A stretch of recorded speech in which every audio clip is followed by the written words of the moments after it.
Hello D students, कैसे हो आप सब। Welcome to M I chemistry classes. तो आज हम स्टार्ट करने वाले हैं लेक्चर नंबर 4 इलेक्ट्रोकेमिस्ट्री का।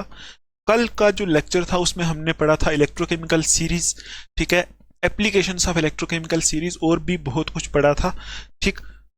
तो उसको पहले थोड़ा सा हम रिवाइज कर लेते हैं, फिर उस बेस पे कुछ न्यूमेरिकल्स सॉल्व करते हैं, फिर आगे चलते हैं आज का टॉपिक और उस बेस पे कुछ न्यूमेरिकल सॉल्व करेंगे, फिर हमारा लेक्चर कंप्लीट होगा। तो देखो, रिवीजन जो है वो कैसे करेंगे, कुछ फार्मूलाज हैं जो यूज करके हम कुछ न्यूमेरिकल्स सॉल्व करने वाले हैं। वो न्यूमेरिकल बहुत ही सिंपल फार्मूला बेस्ड होंगे ताकि आपको थोड़ा सा और समझ में आ जाए, ठीक है। जो भी मैंने कराया थोड़ा सा और समझ में आ जाए। तो देखो, पहले कौन कौन से ऐसे फार्मूलाज हैं जो आपको थोड़े से दिमाग में रखने, जो कल हमने जो डिराइव किए थे, ठीक है।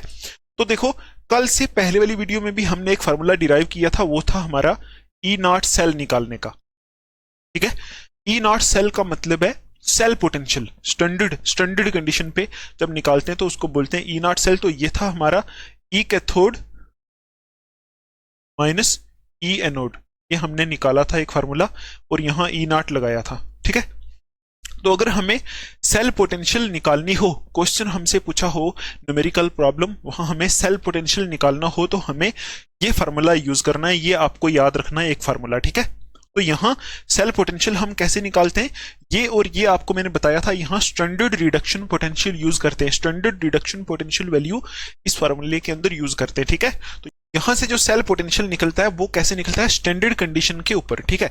स्टैंडर्ड सेल पोटेंशियल निकलता है। तो एक ये फार्मूला यूज करके हम कुछ न्यूमेरिकल्स करेंगे, ठीक है। उसके बाद हमने देखा था कि जैसे देखो, जैसे ये रिडक्शन पोटेंशियल है ना, standard reduction potential of cathode, standard reduction potential of anode, ये दिया कैसे होता है क्वेश्चन के अंदर, ऐसे दिया होता है ई, अगर देखो यहां रिडक्शन पोटेंशियल है ना, तो यहां ऐसे दिया होगा एम एन प्लस से एम और आगे कुछ वैल्यू दी होगी। यहां एम कोई भी मेटल हो सकता है, जिंक, कॉपर, निकल कोई भी हो सकता है, ठीक है। ये ऐसे रिडक्शन पोटेंशियल दिया होता है। अगर ऐसे दिया तो उसको बोलेंगे, ऐसे लगाया हुआ है तो इसको बोलेंगे ये रिडक्शन पोटेंशियल की वैल्यू दी है। तो अगर कभी ऐसे दिया है E not M M plus, ऐसे दिया है, तो ये देखो, आप यहां देखो, यहां से यहां जाते टाइम क्या हो रहा है, इलेक्ट्रॉन्स गेन हो रहे हैं, तो ये रिडक्शन है, तो इसको बोलेंगे स्टैंडर्ड रिडक्शन पोटेंशियल। तो यहां जो है, यहां से यहां जाते टाइम इलेक्ट्रॉन्स लॉस हो रहे हैं, इतना आइडिया आपको होना चाहिए समझने के लिए। लॉस हो रहे हैं, आपको मैंने बहुत बार बताया, जब लॉस होते हैं तभी यहां प्लस चार्ज आता है, जब गेन होते हैं तभी यहां से यहां जाके न्यूट्रलाइज होता है, ठीक है। तो ऐसे कर दो। तो ये अगर दिया होता है, ये वैल्यू दी होती है, इसको बोलते हैं ये स्टैंडर्ड ऑक्सीडेशन पोटेंशियल है। ये ऑक्सीडेशन पोटेंशियल है, ये रिडक्शन पोटेंशियल है। रिडक्शन पोटेंशियल को ऐसे लिखते हैं, ऑक्सीडेशन पोटेंशियल को ऐसे लिखते हैं। एक ये आपको फार्मूला याद रखना है जो न्यूमेरिकल्स करने वाले हैं उनमें यूज होने वाला है, ठीक है। ये आपको पहले कराया था। दूसरा फार्मूला हमें यूज करना है जो हमने निकाला था नर्न्स्ट इक्वेशन यूज करके, ठीक है। Nernst equation for electrode potential, electrode potential ये हमने निकाली थी कल, ठीक है।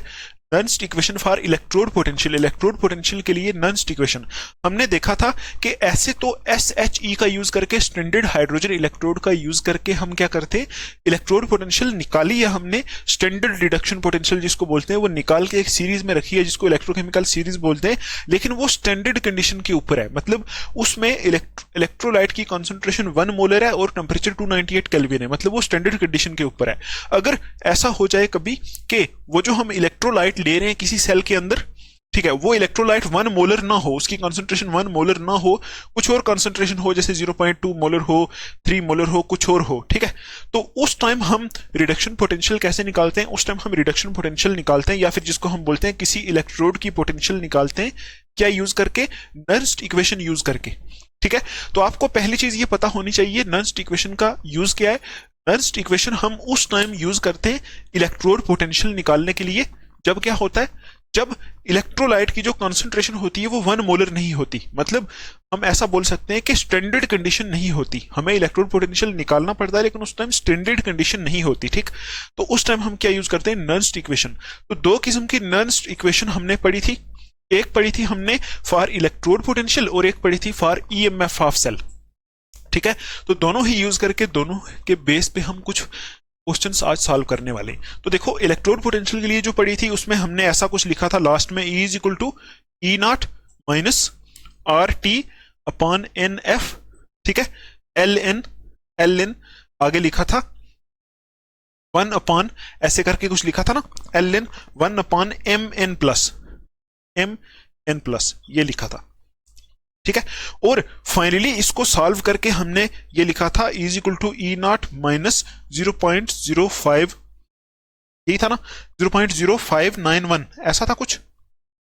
ठीक है, 0.591 divided by n log 1/mn+, ये थी हमारी इलेक्ट्रोड पोटेंशियल निकालने के लिए किसी भी कॉन्सेंट्रेशन के ऊपर, मतलब जो हमारा इलेक्ट्रोड है उसकी कोई भी कॉन्सेंट्रेशन दी हो उसको हम ये रखेंगे, क्योंकि ये कॉन्सेंट्रेशन है उसको हम यहां रखेंगे, तो ये फार्मूला यूज करके हम क्या निकालेंगे, electrode potential at any concentration. ठीक है, और स्टैंडर्ड हाइड्रोजन इलेक्ट्रोड यूज करके हम क्या निकालते हैं, electrode potential at standard concentration, मतलब स्टैंडर्ड कंडीशन पे अगर इलेक्ट्रोड पोटेंशियल निकालते हैं तो स्टैंडर्ड हाइड्रोजन इलेक्ट्रोड यूज करते हैं, और अगर किसी और कॉन्सेंट्रेशन पे निकालनी हो तो ये फार्मूला यूज करते हैं।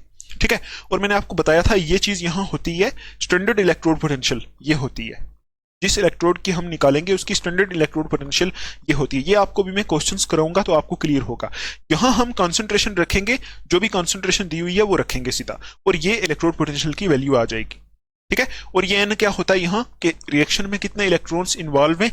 और यहाँ एक और चीज इंपॉर्टेंट आपको बताई थी, इसमें जो हम रिएक्शन जो यूज करते हैं, यहाँ रिएक्शन देखो, चाहे वो ऑक्सीडेशन रिएक्शन हो, इलेक्ट्रोड रिएक्शन, ठीक है, इलेक्ट्रोड रिएक्शन की बात हो रही है, जो इलेक्ट्रोड रिएक्शन होती है चाहे वो ऑक्सीडेशन हो चाहे वो रिडक्शन हो, हमें यहाँ सिर्फ रिडक्शन रिएक्शन यूज करनी है, रिडक्शन रिएक्शन यहाँ हमें यूज करनी है। ठीक, ये आपको बताया था।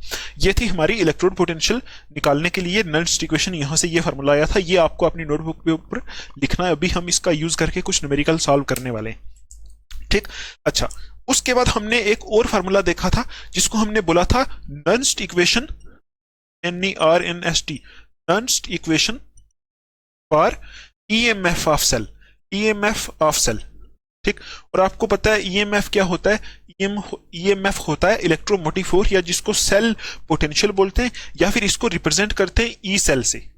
ठीक है, EMF को रिप्रेजेंट करते हैं ई सेल से। तो यहां से हमारे पास एक फार्मूला आया था निकल के, वो था E cell is equal to E0 cell minus 0.0591 divided by n। ठीक, ये आया था n। आगे हमने यहां लिखा था, फाइनली जो फार्मूला आया था लॉग करके लिखा था। ठीक है, और लॉग करके लिखा, उसके बाद हमने क्या लिखा था, यहां ऐसे कुछ लिखा था, देखो लास्ट पे C इंटू D की पावर, यहां A इंटू D की पावर। ठीक, C की पावर में C, D की पावर में D, A की पावर में A, B की पावर में B। देखो ऐसे आपको ये समझ नहीं आएगा, हमने इसके लिए क्या किया था, कोई सेल रिप्रेजेंट किया था पहले। ठीक, सपोज जैसे हमने देखा था एक ये सेल है, हमारे पास एक सेल है, कौन सा, ये वाला, सपोज ये वाला सेल है, जिंक 2+, ठीक है, और सॉल्ट ब्रिज कॉपर 2+ कॉपर, ये जो सेल है ये डेनियल सेल की रिप्रेजेंटेशन है। तो आपसे अगर बोल दे कोई कि इस इक्वेशन को, ये जो हमारी ये सेल रिप्रेजेंटेशन है, इसके ऊपर ये वाली इक्वेशन अप्लाई करो, तो आप क्या करोगे, आप सीधा सीधा लिखोगे क्या, सेम टू सेम। मतलब इसके लिए आपको अगर ई सेल निकालना है किसी भी कंसंट्रेशन पे, वो आपको क्वेश्चंस में पता चलेगा। देखो ई सेल निकालना है तो क्या आएगा, E0 सेल की वैल्यू लिखनी है minus 0.0591 divided by n log. अब क्या करना है आपको आगे, ये ध्यान रखना, जो सेल रिप्रेजेंटेशन है ना, सेल रिप्रेजेंटेशन में आपको क्या करना है, जो इस तरफ दिया हुआ है, जो इस तरफ दिया है ना, ये लेफ्ट हैंड साइड है और ये राइट हैंड साइड है। ठीक है, लॉग के बाद क्या करना है, लॉग के बाद आपको जो इस तरफ दिया हुआ है उसमें इसकी कंसंट्रेशन लिखनी है डिवाइडेड बाई इसकी कंसंट्रेशन। ठीक, तो ये देखो, ये आपको मैंने बताया था ना कल के जिंक और जो कॉपर होता है, ये होते हैं, इनको बोलते हैं प्योर सॉलिड, प्योर लिक्विड या फिर प्योर गैसेस, ये हो सकते हैं। तो प्योर की जो कंसंट्रेशन होती है, मोलर कंसंट्रेशन, वो 1 होती है, तो इनको हम 1 ले लेते हैं, जिंक कॉपर ऐसे को हम 1 ले लेते हैं। अगर कल का लेक्चर आपने देखा है तो आपको पता होगा। ठीक है, तो अभी अगर आपके सामने एक ऐसी सेल रिप्रेजेंटेशन है तो आपको ये निकालना है, तो सेल रिप्रेजेंटेशन से आप क्या करोगे, ये वाले जो यहाँ प्लस वाला आयन है उसको उठा के ऊपर लिखोगे, Zn2+ है यहाँ डिवाइडेड बाई जो इस तरफ सेल ये सॉल्ट ब्रिज के राइट हैंड साइड है, जो राइट हैंड साइड उसको नीचे लिखोगे copper 2+, यहाँ आएगा copper 2+ की कॉन्सेंट्रेशन, ऐसे ब्रैकेट लगाओगे कॉन्सेंट्रेशन वाली ब्रैकेट। ठीक, तो ये ऐसे करके आप किसी सेल के ऊपर अप्लाई करोगे। ठीक, जैसे सपोज एक और सेल है हमारे पास, ये वाला nickel nickel 2+ salt bridge Ag+ से Ag, ये सेल है। इसके ऊपर अगर आपको अप्लाई करनी पड़े तो क्या करोगे, इसमें एक और चीज मैंने आपको बताई थी कि जब आप ये वाली इक्वेशन अप्लाई करोगे उस टाइम इलेक्ट्रॉन्स जो होते हैं ना वो ऑक्सीडेशन और रिडक्शन दोनों में एक जैसे होने चाहिए। तो इसमें आप क्या करोगे, पहले यहां से आप क्या कर सकते हो, निकल से Ni2+ बन रहा है ना, ये क्या है, लेफ्ट हैंड साइड। ठीक, और ये क्या है, right hand side. Right hand side left की तरफ यहां क्या होता है, एनोड। तो एनोड, तो ये रिएक्शन जहां बनेगी इसको बोलेंगे ना एनोडिक हाफ रिएक्शन, है ना। तो इस साइड क्या बनेगा, इस साइड ऐसा होगा Ni से क्या बन रहा है, Ni2+ प्लस 2 इलेक्ट्रॉन, ये बनेगा। ठीक, और इस साइड जो रिएक्शन है ये आ गई ऑक्सीडेशन हाफ सेल, जैसे मैंने आपको बताया था ऑक्सीडेशन हाफ सेल। और इस साइड क्या हो गया, Ag+ से Ag+ से क्या बन रहा है, Ag बन रहा है। मैंने आपको बोला था Ag+ से अगर Ag बनेगा तो यहां तो इलेक्ट्रॉन एक इन्वॉल्व होता है, लेकिन हमें यहां 2 इलेक्ट्रॉन इन्वॉल्व करने, तो इन 2 इलेक्ट्रॉन को इन्वॉल्व करने के लिए हम यहां 2 Ag लेंगे प्लस 2 इलेक्ट्रॉन लेंगे, तो 2 Ag ऐसे बनेंगे। ठीक, तो इस केस में अगर आपको ये इक्वेशन अप्लाई करनी हो तो आप क्या करोगे, सीधा सीधा इक्वेशन लिखोगे, सीधा सीधा, कौन सी, ये E cell is equal to E0 cell minus 0.0591 upon n। n की जगह यहां क्या आएगा, 2 इलेक्ट्रॉन, तो अपॉन 2 आएगा।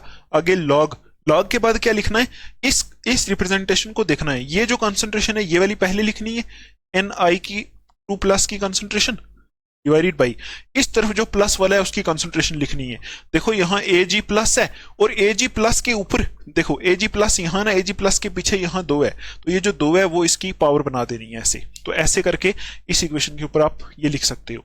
अगर आपने कल का लेक्चर देखा है तो आपको इतना आता होगा। ठीक, अभी ये हो गई थोड़ी सी रिवीजन, तो इसको अभी हम साफ करते। ठीक है, तो हम चलते हैं कुछ क्वेश्चन सॉल्व करते, देखते हैं क्या वो क्वेश्चन हमसे सॉल्व होते हैं। ठीक है, तो आप इसको थोड़ा सा देख लो, लिखा तो आपने पहले ही है, तो इसको साफ करते हैं फिर क्वेश्चन देखते हैं। तो आप पहले ये क्वेश्चन देखो, ये हमें सॉल्व करना है, बिल्कुल सिंपल है, देखते हैं आप सॉल्व कर सकते हो कि नहीं। जो फार्मूलाज हमने लिखे हैं इससे पहले वही फार्मूलाज इसमें यूज होने वाले। ठीक है, देखो बिल्कुल सिंपल है। क्या पूछा हुआ है, देखो पूछा है इसमें, calculate the standard EMF of a cell which involves the following cell reaction. Cell reaction दी हुई है हमें, देखो सेल रिएक्शन दी है, तो आप पहले क्या करो, इस क्वेश्चन के अंदर ऐसे लिखो सोल्यूशन। सेल रिएक्शन क्या दी है हमें, सेल रिएक्शन हमें दी हुई है, देखो क्या दी है, जिंक प्लस 2 Ag। ठीक है, जिंक प्लस 2 Ag+ दिया हुआ है, जिंक प्लस 2 Ag+।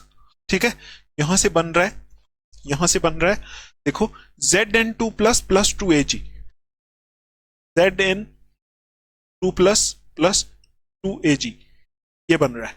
ठीक है, ये सेल रिएक्शन हमें दी हुई है। और आगे बोला गया है calculate the standard EMF of cell. Standard EMF of cell का मतलब होता है E0 सेल निकालना है, E0 सेल, ये मैंने लिख दिया, सेल 2 बार लिख दिया। ठीक है, ये मतलब होता है E0 सेल। स्टैंडर्ड EMF का क्या मतलब होता है, E0 सेल निकालना। ठीक, देखो E0 सेल का क्या फार्मूला होता है, E0 सेल का फार्मूला होता है ऐसे, E0 cathode minus E0 anode, ये फार्मूला होता है E0 सेल का। मतलब हमें निकालना ये वाला है और फार्मूला तो यही यूज होने वाला है। ठीक है, और हमें दी है सेल रिएक्शन। अब हमें इस सेल रिएक्शन को यूज करके ये देखना है कि कौन सा पार्ट कैथोड है, कौन सा पार्ट एनोड है, बस। ठीक है, अभी देखो गिवन में और भी क्या है, E0 Zn से Zn2+ दिया हुआ है, E0 Zn से Zn2+ दिया हुआ है, और E0 क्या दिया हुआ है, Zn से Zn2+ और Ag से Ag+ दिया है, Ag से Ag+ दिया हुआ है। ठीक है, ये कितना दिया है, ये कितना दिया है, ये हम देखते हैं। ठीक है, देखो एक दिया है 0.76 और 0.80, यहां दिया है 0.76 और ये 0.80 दिया है माइनस का वोल्ट में, ये दोनों हमें दिए हुए हैं। तो हमें निकालना क्या है, ई सेल निकालना है।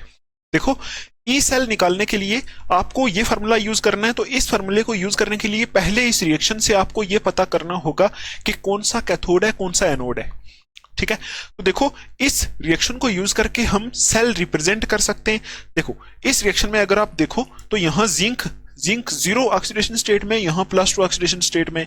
तो ऐसा बोल सकते हैं यहां इस रिएक्शन से कि जिंक से क्या बन रहा है, जिंक से बन रहा है Zn2 प्लस 2 इलेक्ट्रॉन, 2 इलेक्ट्रॉन। ये रिएक्शन हो गई।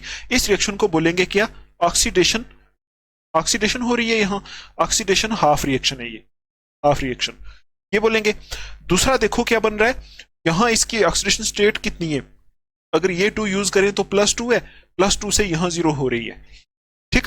तो क्या बन रहा है दूसरे में, Ag plus 2Ag plus 2 electron ले रहा है और क्या बन रहा है 2Ag बन रहा है। आप देखो इस वाली रिएक्शन में क्या हो रहा है, ऑक्सीडेशन, इस वाली रिएक्शन में क्या हो रहा है, गेन ऑफ इलेक्ट्रॉन, तो रिडक्शन। ये हो गई कौन सी, ये हो गई reduction half reaction, reduction half reaction. और आप यहां से सेल रिप्रेजेंटेशन निकाल सकते हो। सेल रिप्रेजेंटेशन निकालने के लिए क्या करना पड़ता है, आपको पता है ऑक्सीडेशन हाफ कहां होती है, एनोड के ऊपर, एनोड के ऊपर, और ये कहां होती है, कैथोड के ऊपर, ठीक। तो सेल को रिप्रेजेंट कर सकते हो, आप कर सकते हैं। आपको पता है सेल में इस तरफ एनोड लिखते हैं, लेफ्ट तरफ एनोड, राइट तरफ कैथोड, और बीच में साल्ट ब्रिज। तो यहां एक लगाओ साल्ट ब्रिज। इस तरफ क्या लिखते हैं, एनोड, एनोड लिखते हैं। तो Zn Zn2 प्लस लिखेंगे, यहां Zn से बन रहा है यहां Zn2 प्लस। और इस तरफ क्या लिखेंगे, ये बन रहा है Ag प्लस से, या ऐसे लिख दो, सीधा लिख दो Ag प्लस से क्या बन रहा है, Ag बन रहा है। तो ये सेल रिप्रेजेंटेशन हो गई। यहां से हमें ये पता चल जाएगा एनोड कौन सा है, कैथोड कौन सा है। तो आपको पता है ये साल्ट ब्रिज है ना, ये इससे लेफ्ट की तरफ क्या होता है, एनोड, और इससे इस तरफ क्या होता है, कैथोड, ये होता है। क्योंकि आपको पता है गैल्वेनिक सेल में लेफ्ट तरफ एनोड होता है, ठीक। तो अभी हम यूज कर सकते हैं इन वैल्यूज को। तो अभी आप देखो अगर हम ये वाला फॉर्मूला यूज करें तो यहां हमें क्या यूज करना पड़ता है, यहां रिडक्शन पोटेंशियल वैल्यूज जो होती हैं वो यूज करनी पड़ती है, रिडक्शन पोटेंशियल वैल्यूज। अभी आप अगर देखो तो ये कौन सी वैल्यूज दी हैं, ये ऑक्सीडेशन पोटेंशियल वैल्यूज दी हैं। देखो यहां से यहां जाते क्या हो रहा है, ऑक्सीडेशन, यहां से यहां जाते क्या हो रहा है, ऑक्सीडेशन।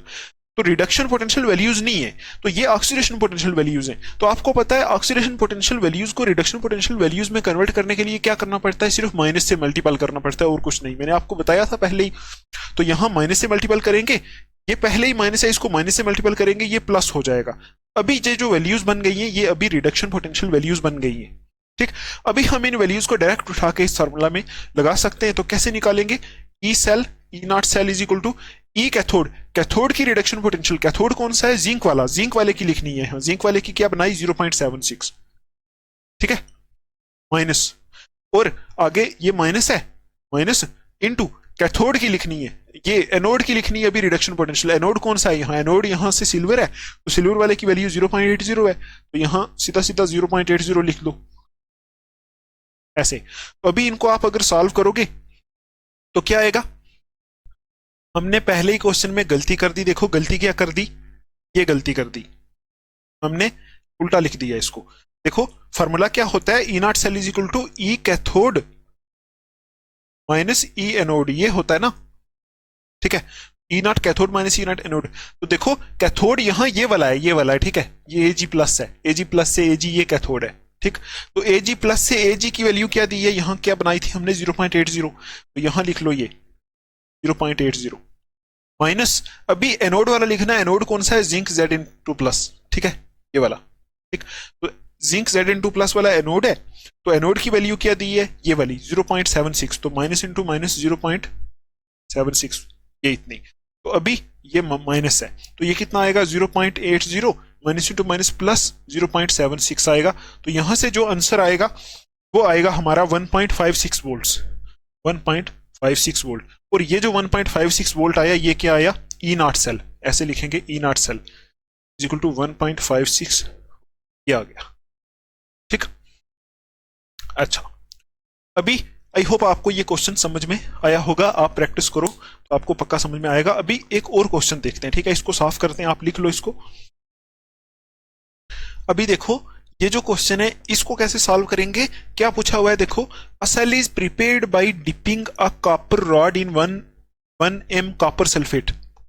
ठीक है, एक सेल बनाया गया है जिसमें क्या किया गया है, कॉपर रॉड को कॉपर सल्फेट सॉल्यूशन में रखा गया है और निकल रॉड को निकल सल्फेट सॉल्यूशन में रखा गया है और स्टैंडर्ड रिडक्शन पोटेंशियल भी दी हुई है। ठीक है, हमें बताना है सेल रिएक्शन क्या होगी। ठीक है, स्टैंडर्ड ईएमएफ ऑफ सेल क्या होगा, कौन सा इलेक्ट्रोड पॉजिटिव होगा और how will be cell represented, cell को रिप्रेजेंट कैसे करेंगे। ठीक, तो आपको लिखना कैसे है इसमें, देखो कैसे सॉल्व करना है, बिल्कुल सिंपल चीज है, कुछ मुश्किल नहीं है। पहले लिखा हुआ है कॉपर रॉड को 1 m कॉपर सल्फेट में रखा हुआ है, ऐसे लिखो। कॉपर रॉड जो है उसको किस में रखा हुआ है, कॉपर सल्फेट में रखा हुआ है और कॉपर सल्फेट कितना है 1 मोलर, मतलब स्टैंडर्ड कंडीशन है। ठीक है, 1 मोलर का मतलब हो गया स्टैंडर्ड कंडीशन। और निकल रॉड को कहां रखा हुआ है, निकल रॉड को रखा हुआ है निकल सल्फेट में, ये, और ये भी कितना है 1 m।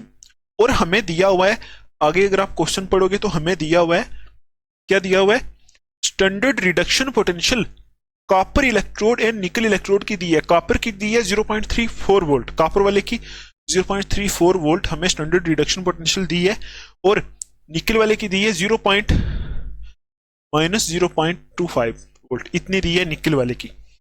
ठीक है, अच्छा, हमें पहली चीज क्या निकालनी है, सेल रिएक्शन क्या होगी। पहले ए पार्ट हमें निकालना है, सेल रिएक्शन क्या होगी। ठीक है, सेल रिएक्शन क्या होगी, ए पार्ट ये निकालना है हमें। देखो, आपको ये देख के पता चल जाना चाहिए कि किस में ऑक्सीडेशन होगी, किस में रिडक्शन होगी। तो आपको पहले जो मैंने पढ़ाया था ना इलेक्ट्रोकेमिकल सीरीज, उसका यूज करके यहां हम देख सकते हैं। इलेक्ट्रोकेमिकल सीरीज में हमने देखा था जिसकी रिडक्शन पोटेंशियल की वैल्यू ज्यादा होती है उसमें रिडक्शन होती है। ठीक है, जिसकी रिडक्शन पोटेंशियल की वैल्यू ज्यादा होती है उसमें रिडक्शन होती है। ठीक है, और जिसकी रिडक्शन पोटेंशियल की वैल्यू कम होती है उसमें ऑक्सीडेशन होती है। तो यहां इन दोनों में देखो, इसकी रिडक्शन पोटेंशियल, ये रिडक्शन पोटेंशियल वैल्यूज है, इसकी कॉपर वाले की रिडक्शन पोटेंशियल वैल्यू ज्यादा है, इसका मतलब इसमें तो रिडक्शन होगी। और इसके कंपैरिजन में यहां रिडक्शन पोटेंशियल वैल्यू कम है, तो यहां क्या होगी, ऑक्सीडेशन। तो आप बोलोगे ऑक्सीडेशन किस में होगी, निकल वाले में। और ऑक्सीडेशन कैसे होती है, निकल, निकल से क्या बन रहा है, निकल सल्फेट, ऐसा नहीं बोलेंगे। निकल को किस में डाला, निकल सल्फेट में। तो देखो हम ऐसा सेल कंस्ट्रक्ट कर सकते हैं, देखो निकल को निकल सल्फेट में डाला है, तो यहां हम ऐसा बोल सकते हैं कि आपको पता है यहां ये जो निकल सल्फेट है इसमें निकल 2+ होगा, SO4 2- होगा, ये आपको पता है। तो ऑक्सीडेशन होगी इसमें निकल वाले में। ठीक है, तो अगर इसमें ऑक्सीडेशन होगी तो ऐसा बोल सकते हैं निकल किस में कन्वर्ट होगा, यहाँ Ni2+ है ना, तो ऐसे लिख लो Ni2+ प्लस 2 इलेक्ट्रॉन। ठीक है, ये हो गई ऑक्सीडेशन होगी यहां, इसको बोलेंगे ऑक्सीडेशन हाफ सेल, ये होगा। और अगर यहां ऑक्सीडेशन होगी तो रिडक्शन किस में होगी, रिडक्शन उसमें होगी जिसमें रिडक्शन पोटेंशियल वैल्यू ज्यादा है।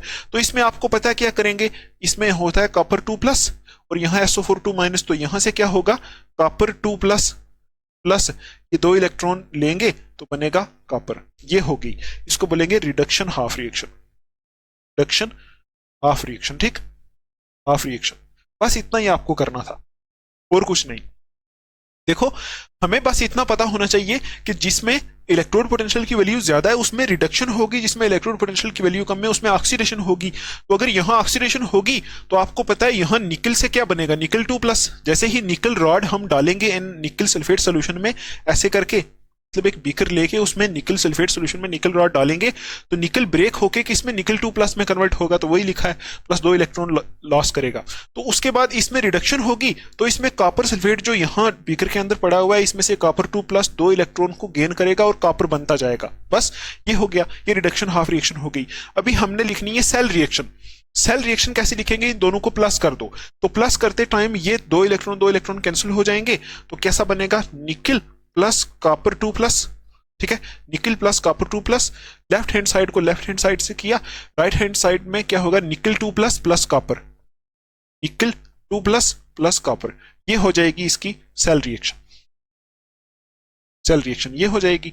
या फिर आप ऐसा भी लिख सकते हो, देखो कॉपर 2+ के साथ यहाँ SO4 है ना, निकल 2+ के साथ यहाँ SO4 है, तो इसको ऐसा भी लिख सकते हैं, निकल तो सेम निकल है, प्लस कॉपर 2+ के साथ क्या आएगा, CuSO4।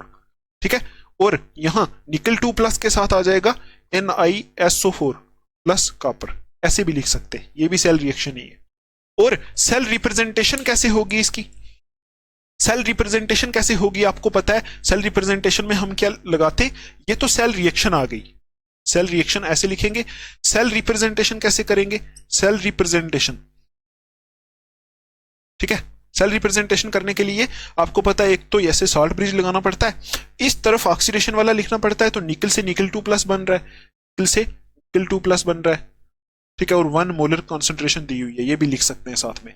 और इस तरफ क्या बन रहा है, देखो ऑक्सीडेशन कहाँ होती है, एनोड पे, और रिडक्शन कहाँ होती है, कैथोड पे।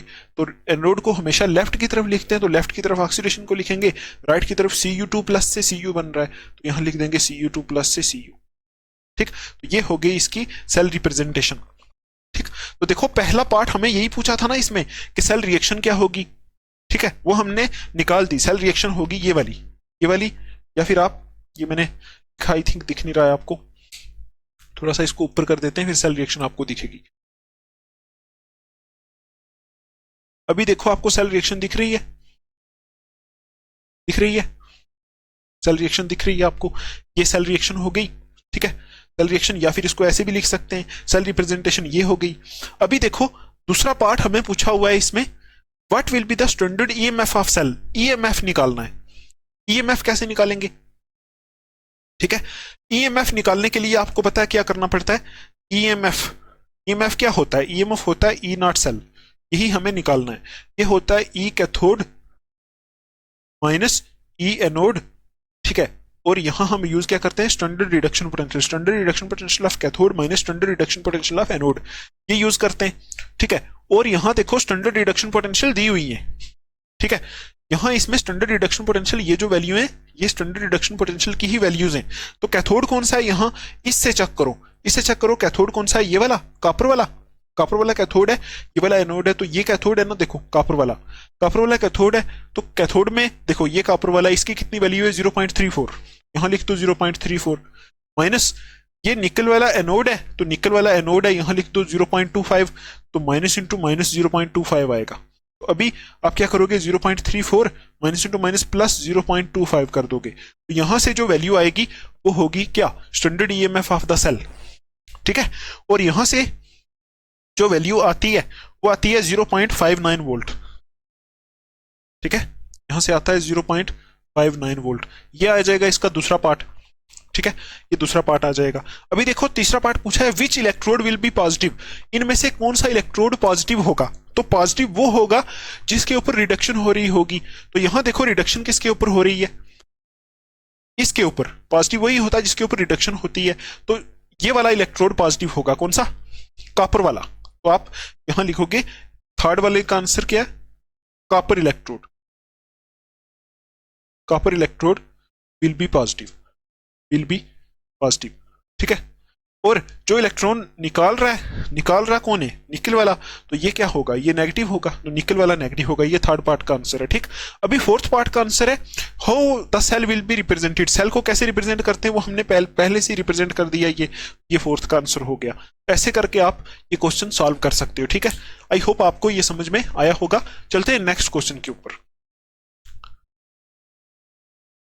अभी देखो ये जो क्वेश्चन दिया हुआ है ना, इसको अगर आप पढ़ो तो क्या बोला हुआ है, calculate the electrode potential of a copper wire dipped in 0.1 molar copper sulphate. देखो ऐसा कुछ है, ये सॉल्यूशन दिया है यहां कॉपर सल्फेट, और ये इसकी कॉन्सेंट्रेशन है 0.1 मोलर। देखो अभी कॉन्सेंट्रेशन चेंज हो गई, ठीक है, कॉन्सेंट्रेशन 1 मोलर नहीं है, 0.1 मोलर है, यहां कॉपर वायर डिप है।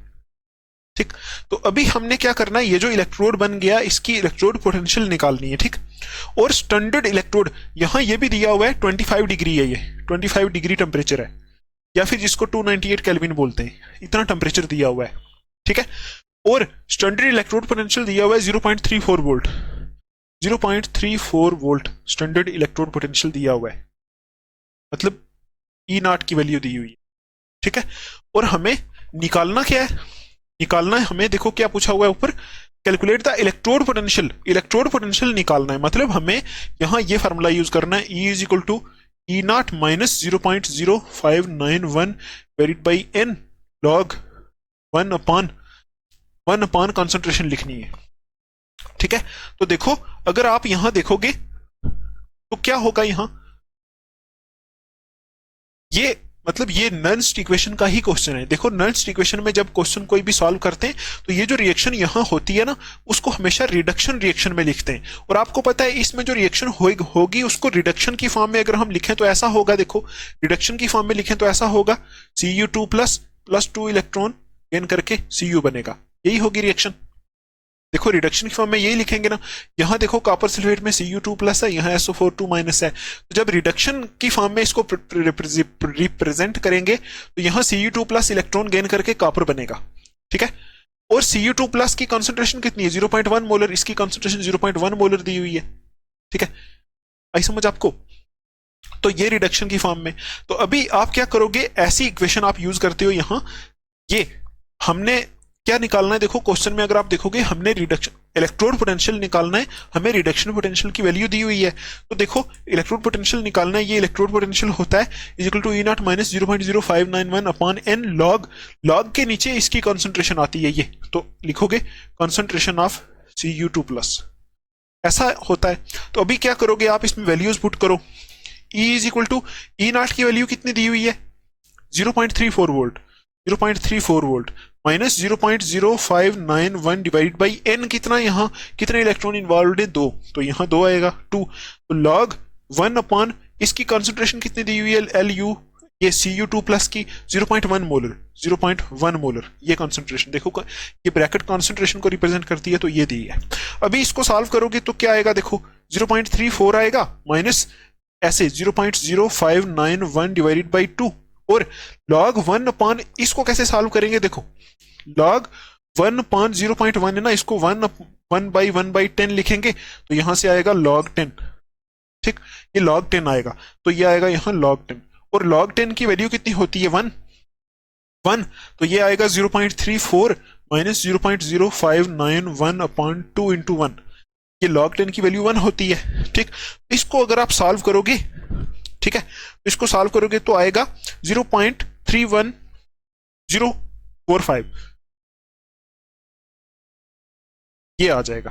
ये क्या आ जाएगा, ई सेल। और ये जो ई सेल हमने निकाला इस किस कॉन्सेंट्रेशन पे था 0.1 मोलर कॉन्सेंट्रेशन के ऊपर, ठीक है।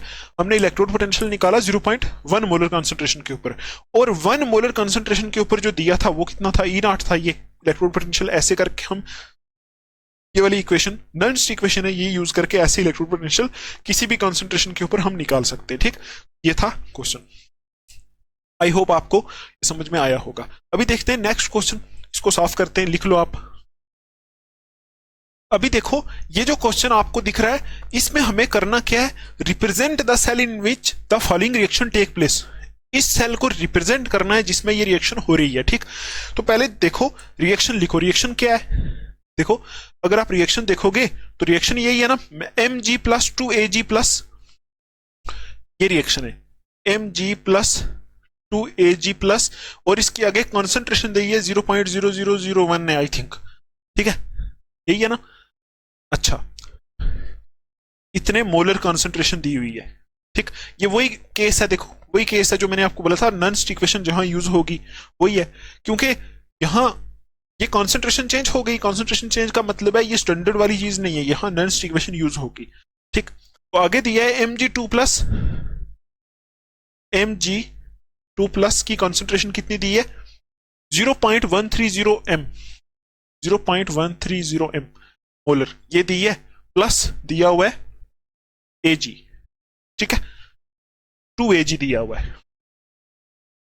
तो आपको क्या करना है, पहले रिप्रेजेंट करना है इस सेल को, रिप्रेजेंटेशन, सेल रिप्रेजेंटेशन लिखनी है। तो सेल रिप्रेजेंटेशन लिखने के लिए आपको पहले पता होना चाहिए कहां ऑक्सीडेशन कहां रिडक्शन हो रही है। तो अगर आप चेक करो ऑक्सीडेशन नंबर, तो देखो मैग्नीशियम से मैग्नीशियम 2 प्लस बन रहा है, मतलब ऐसे Mg से Mg2 प्लस बन रहा है, ठीक है, और प्लस 2 इलेक्ट्रॉन यहां से निकल रहे हैं, तभी तो Mg से Mg2 प्लस बनेगा।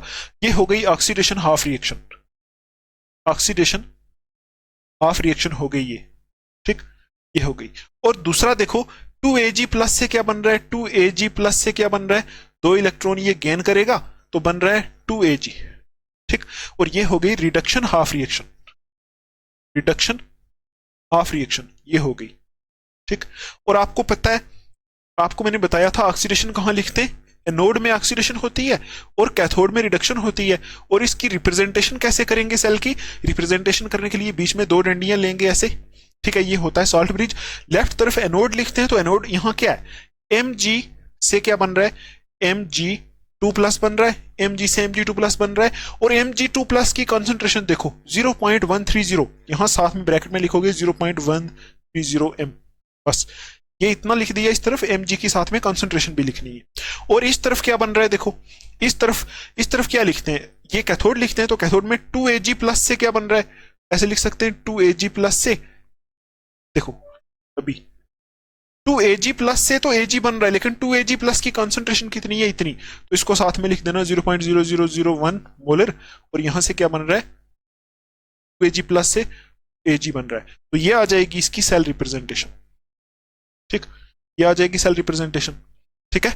अभी देखो नेक्स्ट क्या पूछा हुआ है, calculate the E cell, E cell निकालना है आपको, ई सेल। तो देखो ई सेल कैसे निकलेगा, E cell, E cell is equal to formula होता है E naught cell minus 0.0591 upon n, ठीक है। और आगे होता है लॉग, मैंने आपको बताया था लॉग करके इसकी कॉन्सेंट्रेशन डिवाइडेड बाय इसकी कॉन्सेंट्रेशन लिखते हैं। तो इसकी कॉन्सेंट्रेशन ये है ना Mg+, तो आएगी concentration of Mg+, Mg2+ divided by इसकी कॉन्सेंट्रेशन, तो ये क्या है Ag+, और Ag+ के पीछे क्या है 2, तो इस 2 को यहां ऊपर लिखते हैं। ये फार्मूला यहां यूज हो क्या निकालने के लिए, ई सेल। देखो यही पूछा हुआ है, ई सेल निकालो, ठीक है। और गिवन, और भी कुछ गिवन है, क्या गिवन है, हमें क्या दिया हुआ है, देखो दोनों की रिडक्शन पोटेंशियल दी है, Mg देखो ये दिया हुआ है, E Mg2+ से Mg की वैल्यू दी है, और E Ag+ से Ag की वैल्यू दी है। दोनों की ही रिडक्शन पोटेंशियल हमें दी हुई है, और कितनी कितनी है, Mg वाले की -2.37, ये -2.37 है वोल्ट है, और दूसरी जो है वो कितनी दी है, वो दी है 0.80 वोल्ट प्लस। तो देखो ये रिडक्शन पोटेंशियल हमें दी है, ठीक। तो आपको पता है ये रिडक्शन पोटेंशियल वैल्यू, ये भी रिडक्शन पोटेंशियल वैल्यू है, इसका यूज करके हम क्या कर सकते हैं, ई नॉट सेल निकाल सकते हैं, ये वाला निकाल सकते हैं, ठीक। तो ई नॉट सेल यहां से हम निकाल लेंगे, E naught cell is equal to क्या होता है, E cathode minus E anode, ठीक है, E naught cathode minus E naught anode, ये निकाल लेंगे। और ई नॉट कैथोड, कैथोड यहां इस जगह से देखो कैथोड कौन सा है, ये एनोड होता है, इस तरफ left side anode, right side cathode, ये होता है, ठीक है। तो कैथोड क्या है, सिल्वर वाला, तो सिल्वर वाले की वैल्यू कितनी है 0.80, तो यहां लिख दो 0.80 माइनस ये वाली है 2.37, तो माइनस ये भी है, तो माइनस इंटू माइनस प्लस करेंगे, तो यहां प्लस 2.37 आ जाएगा, ये आ जाएगा, ये कैथोड ये एनोड। तो अभी इन दोनों को प्लस करेंगे तो कितनी आएगी वैल्यू, ठीक है, देखो प्लस करके आएगी 3.17 वोल्ट, यहां से आएगी 3.17 वोल्ट, यह आ जाएगी हमारी ई नॉट सेल की वैल्यू। अभी आपको निकालना क्या है, ई सेल, तो E cell is equal to E naught cell की वैल्यू कितनी निकाली 3.17 वोल्ट, ये निकाली, माइनस 0.0591 डिवाइडेड बाई एन, कितना है इस इक्वेशन में, एन का मतलब इलेक्ट्रॉन इन्वॉल्व, 2 इलेक्ट्रॉन इन्वॉल्व है तो 2 आएगा, लॉग कॉन्सेंट्रेशन ऑफ Mg+ की कॉन्सेंट्रेशन कितनी है 0.130, ठीक है, divided by concentration of Ag+ की कॉन्सेंट्रेशन 0.0001, और ऊपर इसके क्या है स्क्वायर है, तो यहां स्क्वायर लिखना है, ठीक। बस ये हो गया, इसको ही सॉल्व करना है आपको, ई सेल निकल जाएगा। यहाँ लॉग ये वाला जो है इसको सॉल्व करके लॉग की वैल्यू यहां रखनी है, और इसको सॉल्व करना है। तो सॉल्व करने के बाद आपका जो आंसर आएगा वो आएगा 2.96 वोल्ट, 2.96 वोल्ट। आप सॉल्व कर लोगे इसको, ठीक है, इसमें कैलकुलेटर यूज करना है, ठीक। ऐसे क्वेश्चन नीट वगैरह में नहीं आते जिसमें कैलकुलेटर यूज हो, वहां सिंपल आते हैं, ना ही ऐसे बोर्ड्स में आते हैं, ये सिर्फ समझने के लिए। ये हमने इस फार्मूले की एक एप्लीकेशन देखी कि ये जो फार्मूला हमने कल लिखा था, कौन सा, ई नॉट सेल निकालने का, Nernst equation for EMF of cell, तो वो फार्मूला यूज करके हमने ये क्वेश्चन किया, ठीक। तो आई होप आपको ये समझ में आया होगा, आपको सेल रिप्रेजेंट करना आया होगा, ठीक है। अच्छा, अभी देखो यही क्वेश्चंस हमें करने थे, अभी 2 टॉपिक हमारे छोटे छोटे वो हम खत्म करते हैं, ठीक है। तो इसको आप लिख लो, इसको साफ करते हैं, फिर आगे चलते हैं। अभी देखो कल का हमारा एक टॉपिक ये बच गया था, इसका नाम है equilibrium constant from Nernst equation के नर्न्स्ट इक्वेशन को यूज करके हम इक्विलिब्रियम कांस्टेंट को कैसे निकालें। ठीक, तो देखो इक्विलिब्रियम कांस्टेंट तो आपको पता ही है, ठीक है, आपने इक्विलिब्रियम पढ़ा होगा, इक्विलिब्रियम वाला चैप्टर 11th क्लास में होता है। अभी आपको मैं थोड़ा सा बता दूंगा इक्विलिब्रियम कांस्टेंट के बारे में। तो आप ये टॉपिक लिखो आज का। देखो इसमें आप एक पॉइंट ऐड करो, हम यहां एग्जांपल लेंगे डेनियल सेल की। ठीक, हम एग्जांपल लेंगे यहां किसकी, डेनियल सेल की। तो आप लिखो if the circuit in Daniell cell, if the circuit in Daniell cell is closed. ठीक है, अगर डेनियल सेल के अंदर सर्किट क्लोज कर दिया हमने, we note that the reaction, हम ऐसे लिखेंगे अगर हमने सर्किट क्लोज कर दिया, we note that the reaction, कौन सी रिएक्शन होगी आपको पता है डेनियल सेल में कौन सी रिएक्शन हो रही है, ये होती है Zn प्लस Cu2 प्लस, और यहां बनता है Zn2 प्लस प्लस Cu, ये बनता है, ये रिएक्शन होती है। ठीक है, ये रिएक्शन आगे लिख लो टेक्स प्लेस। ठीक है, आपको जो स्टार्टिंग में सेल कराया था ना गैल्वेनिक सेल, वो डेनियल सेल ही था। ठीक है, वो डेनियल सेल ही था। डेनियल सेल आपको बताया था कौन सा होता है, जिसमें ये रिएक्शन होती है, जिसमें जिंक का इलेक्ट्रोड और कॉपर का इलेक्ट्रोड यूज होता है और zinc sulphate copper sulphate solution use होता है, वही होता है डेनियल सेल। ठीक है, ये आपको बताया था। अभी देखो हम बोलेंगे ये रिएक्शन होगी, अगर हम क्या करेंगे, डेनियल सेल में सर्किट क्लोज का मतलब है सेल को कहीं कनेक्ट कर लेंगे, आगे से जोड़ लेंगे, किसी चीज के साथ कनेक्ट कर लेंगे, तो उस टाइम क्या होगा, ये रिएक्शन होना स्टार्ट हो जाएगी। क्या रिएक्शन होगी, ये जिंक प्लस कॉपर 2 प्लस और जिंक 2 प्लस से कॉपर बनेगा। ठीक, मतलब ये एक रिडॉक्स रिएक्शन है, ये वाली रिडॉक्स रिएक्शन होगी वहां। ठीक, तो आपको पता है जिंक यहां क्या होता जाएगा, इंटरनली आपको सब कुछ पता है, जिंक ऑक्सीडाइज होगा जिंक 2 प्लस में, कॉपर 2 प्लस रिड्यूस होगा कॉपर में, ऐसा होता जाता है। ठीक है, पता है ना आपको, ऐसे सेल होता है, यहां जिंक की रॉड डाली होती है और यहां कॉपर की रॉड डाली होती है, यहां ZnSO4 होता है और यहां CuSO4 होता है। तो यहां जिंक किस में ब्रेक होता जाता है, यहां जिंक 2 प्लस में। ठीक है, और यहां क्या करता है, कॉपर 2 प्लस कॉपर में कन्वर्ट होता जाता है। ये काम होता जाता है जब आगे से हम सेल को जोड़ देते हैं। ठीक है, मतलब किसी चीज के साथ क्या करते हैं, लगा देते हैं। ठीक, अभी आप देखो आगे, एज द टाइम पासिस, लिखो एज द टाइम पासिस, जैसे जैसे टाइम पास होता जाता है तो आपको पता है रिएक्शन से क्या होता है, यहां से ये इलेक्ट्रोड छोटा होता जाता है। ठीक है, ये इलेक्ट्रोड छोटा होता जाता है और ये इलेक्ट्रोड बड़ा होता जाता है। तो हम ऐसा बोल सकते हैं, as the time passes the concentration of Cu2 plus keeps on decreasing. As the time passes the concentration of Cu2 plus keeps on decreasing. ठीक है, and concentration of Zn2 plus keeps on increasing. ये होगा, आपको पता है जैसे जैसे time pass होगा तो यहां से Zn जो है Zn2 प्लस बन के यहां आता जाएगा, तो Zn2 प्लस की कंसंट्रेशन यहां बढ़ती जाएगी और यहां सोल्यूशन में से क्या होता है, कॉपर 2 प्लस निकल के ऊपर जाता है, तो Cu2 प्लस की कंसंट्रेशन आस्ता आस्ता घटती जाती है। ठीक, तो वही लिखा है, जैसे जैसे टाइम पास होता है कंसंट्रेशन Cu2 प्लस की यहां से घटती जाती है और Zn2 प्लस की कंसंट्रेशन सॉल्यूशन में बढ़ती जाती है। ठीक, अभी देखो आगे क्या होगा, जैसे जैसे ये प्रोसेस होता है ना, उस टाइम क्या होता है, at the same time the voltage जो वोल्टेज होती है सेल की, वो क्या होती है, voltage of the cell keeps on decreasing. ठीक है, आपको पता है जब हम बाजार से सेल लेके आते हैं तो सेल को लगा देते हैं किसी रिमोट में या किसी रेडियो में कहाँ, तो आस्ता आस्ता वो सेल खत्म होना स्टार्ट हो जाता है, डेड होना स्टार्ट हो जाता है। फिर एक टाइम आता है डेड हो जाता है, हम उसको फेंक देते हैं। तो क्या होता है, जैसे ही हम सेल आके लगाते हैं तो ये रिएक्शन स्टार्ट हो जाती है। क्या होता जाता है, जिंक के आयन जो है जिंक से जिंक आयन बन के यहाँ आना स्टार्ट हो जाते हैं और कॉपर 2 प्लस यहाँ से ऊपर जाना स्टार्ट हो जाते हैं। ठीक है, तो जिंक यहाँ बढ़ना स्टार्ट हो जाता है, कॉपर यहाँ से घटना स्टार्ट हो जाता है। तो जैसा जैसा ये रिएक्शन होती रहती है तो सेल की जो वोल्टेज है वो भी कम होती जाती है।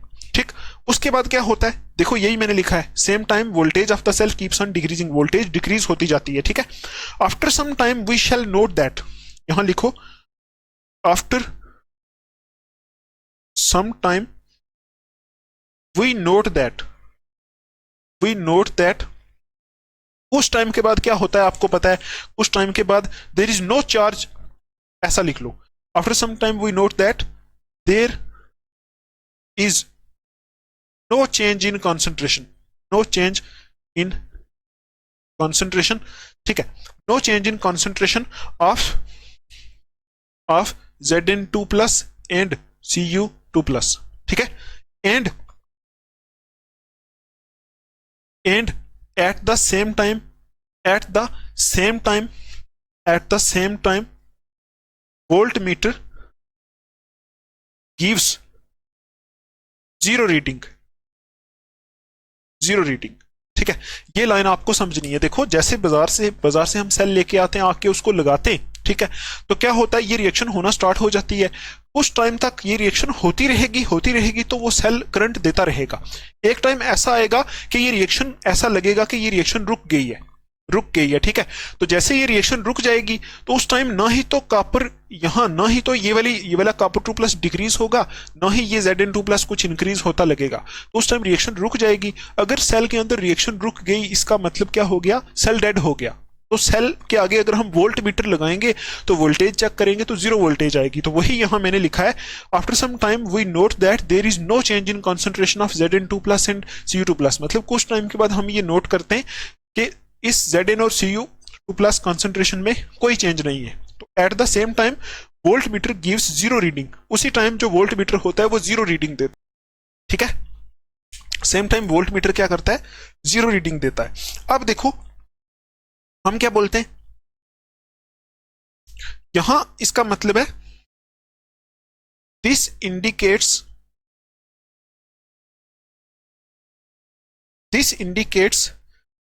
इक्विलिब्रियम हैज बीन अटेन्ड,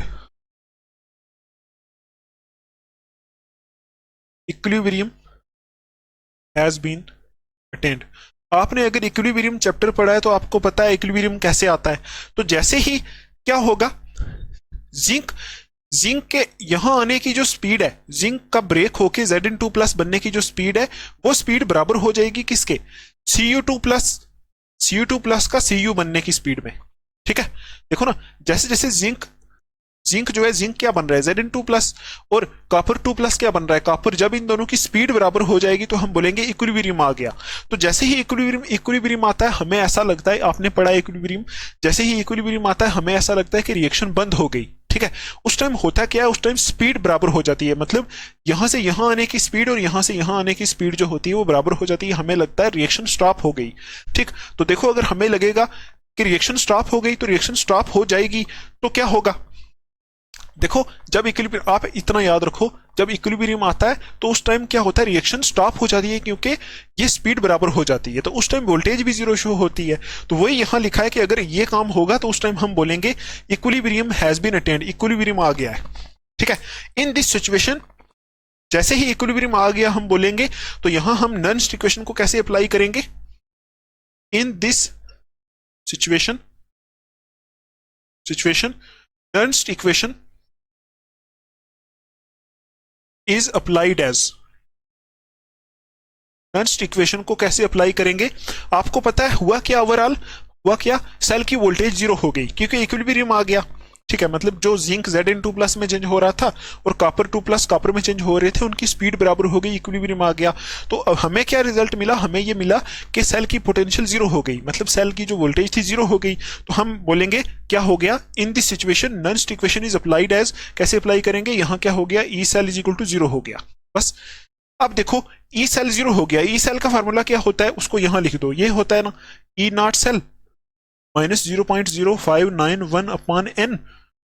ठीक है, लॉग। ठीक, तो यहां इसके ऊपर अप्लाई करेंगे तो ये आएगा copper 2 plus upon Zn2 plus, यही आएगा। ठीक है, नहीं, ऐसा आएगा ये Zn2 plus upon copper 2 plus आएगा। आप सेल रिप्रेजेंट करके देखोगे क्या आएगा। ये क्या होता है, ये ई सेल का फार्मूला होता है इस कि अगर आप रिप्रेजेंटेशन करोगे तो Zn वाला पार्ट सेल रिप्रेजेंटेशन में लेफ्ट साइड आएगा, तो जो लेफ्ट साइड आता है उसको ऊपर लिखते हैं, तो Zn2 plus upon Cu2 plus आएगा। ठीक है, इज इक्वल टू 0, ये आ गया। ठीक है, हमें देखो ओवरऑल कुछ नहीं करना, हमें ये देखना कि जब वोल्टेज जीरो हो गई उस टाइम हमें इक्विलिब्रियम कांस्टेंट निकालना है, बस और कुछ नहीं है। तो यहां देखो वोल्टेज जीरो हो गई, सेल ई सेल जीरो हो गया, मतलब सेल वोल्टेज जीरो हो गई, तो इसका फार्मूला होता है, ई सेल का फार्मूला हमने यहां लिख दिया, E naught cell minus 0.0591 upon n log Zn2 plus upon Cu2 plus. तो ये हो गया। अभी हम क्या करेंगे, यहां से ई नॉट सेल निकाल सकते हैं। देखो इसके आगे आप ऐसा करो, ई नॉट सेल को निकालो, E naught cell is equal to, देखो ये जीरो है तो ये ई नॉट सेल निकालेंगे, ये वाला पार्ट उस तरफ जाके प्लस में चला जाएगा, तो क्या आएगा 0.0591 upon n log Zn2 plus upon Cu2 plus की कंसंट्रेशन, ये आएगी। ठीक है, कुछ भी नहीं किया, ई नॉट सेल को इस तरफ लिया और इसको उस तरफ ले लिया, तो ये आ गया। ठीक है, अब देखो यहां लिखेंगे बट एट इक्विलिब्रियम, इक्विलिब्रियम पे क्या होगा, ये होगा Zn2 प्लस की कंसंट्रेशन और Cu2 प्लस की कंसंट्रेशन को क्या लिखेंगे, Kc, इक्विलिब्रियम कांस्टेंट के बराबर हो गई, क्योंकि इसमें इक्विलिब्रियम आ गया ना, जो Zn2 प्लस बन रहा था और Cu2 प्लस बन रहा था उनकी स्पीड सेम सेम हो गई। ठीक है, उसमें इक्विलिब्रियम आ गया, तो बोलेंगे इक्विलिब्रियम के ऊपर ये किसके बराबर होगा, Zn2 plus upon Cu2 plus किसके बराबर होगा, Kc के बराबर। ठीक, तो बस अब कुछ नहीं करना, इसकी जगह इस इक्वेशन में देखो ऐसे करना है, ये इक्वेशन है ना, E naught cell cell is equal to 0.0591 upon n log, ये जो लिखा है ना यहाँ Zn2 plus upon Cu2 plus, इसकी जगह Kc पुट कर देना है, तो Kc होता है इक्विलिब्रियम कांस्टेंट। ठीक, ये पुट कर दिया।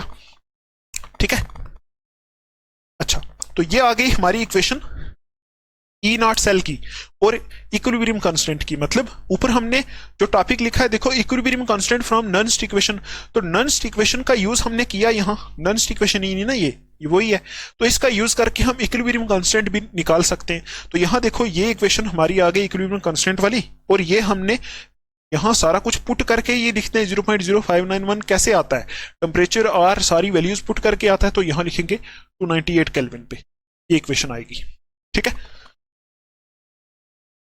तो देखो अब आप यहां लिखोगे, हमें अगर ये क्या चीज है, ये स्टैंडर्ड ईएमएफ ऑफ सेल है ना ये वाला, तो यहां आप लिखोगे 10 knowing standard EMF of cell, EMF of cell, we can calculate equilibrium constant,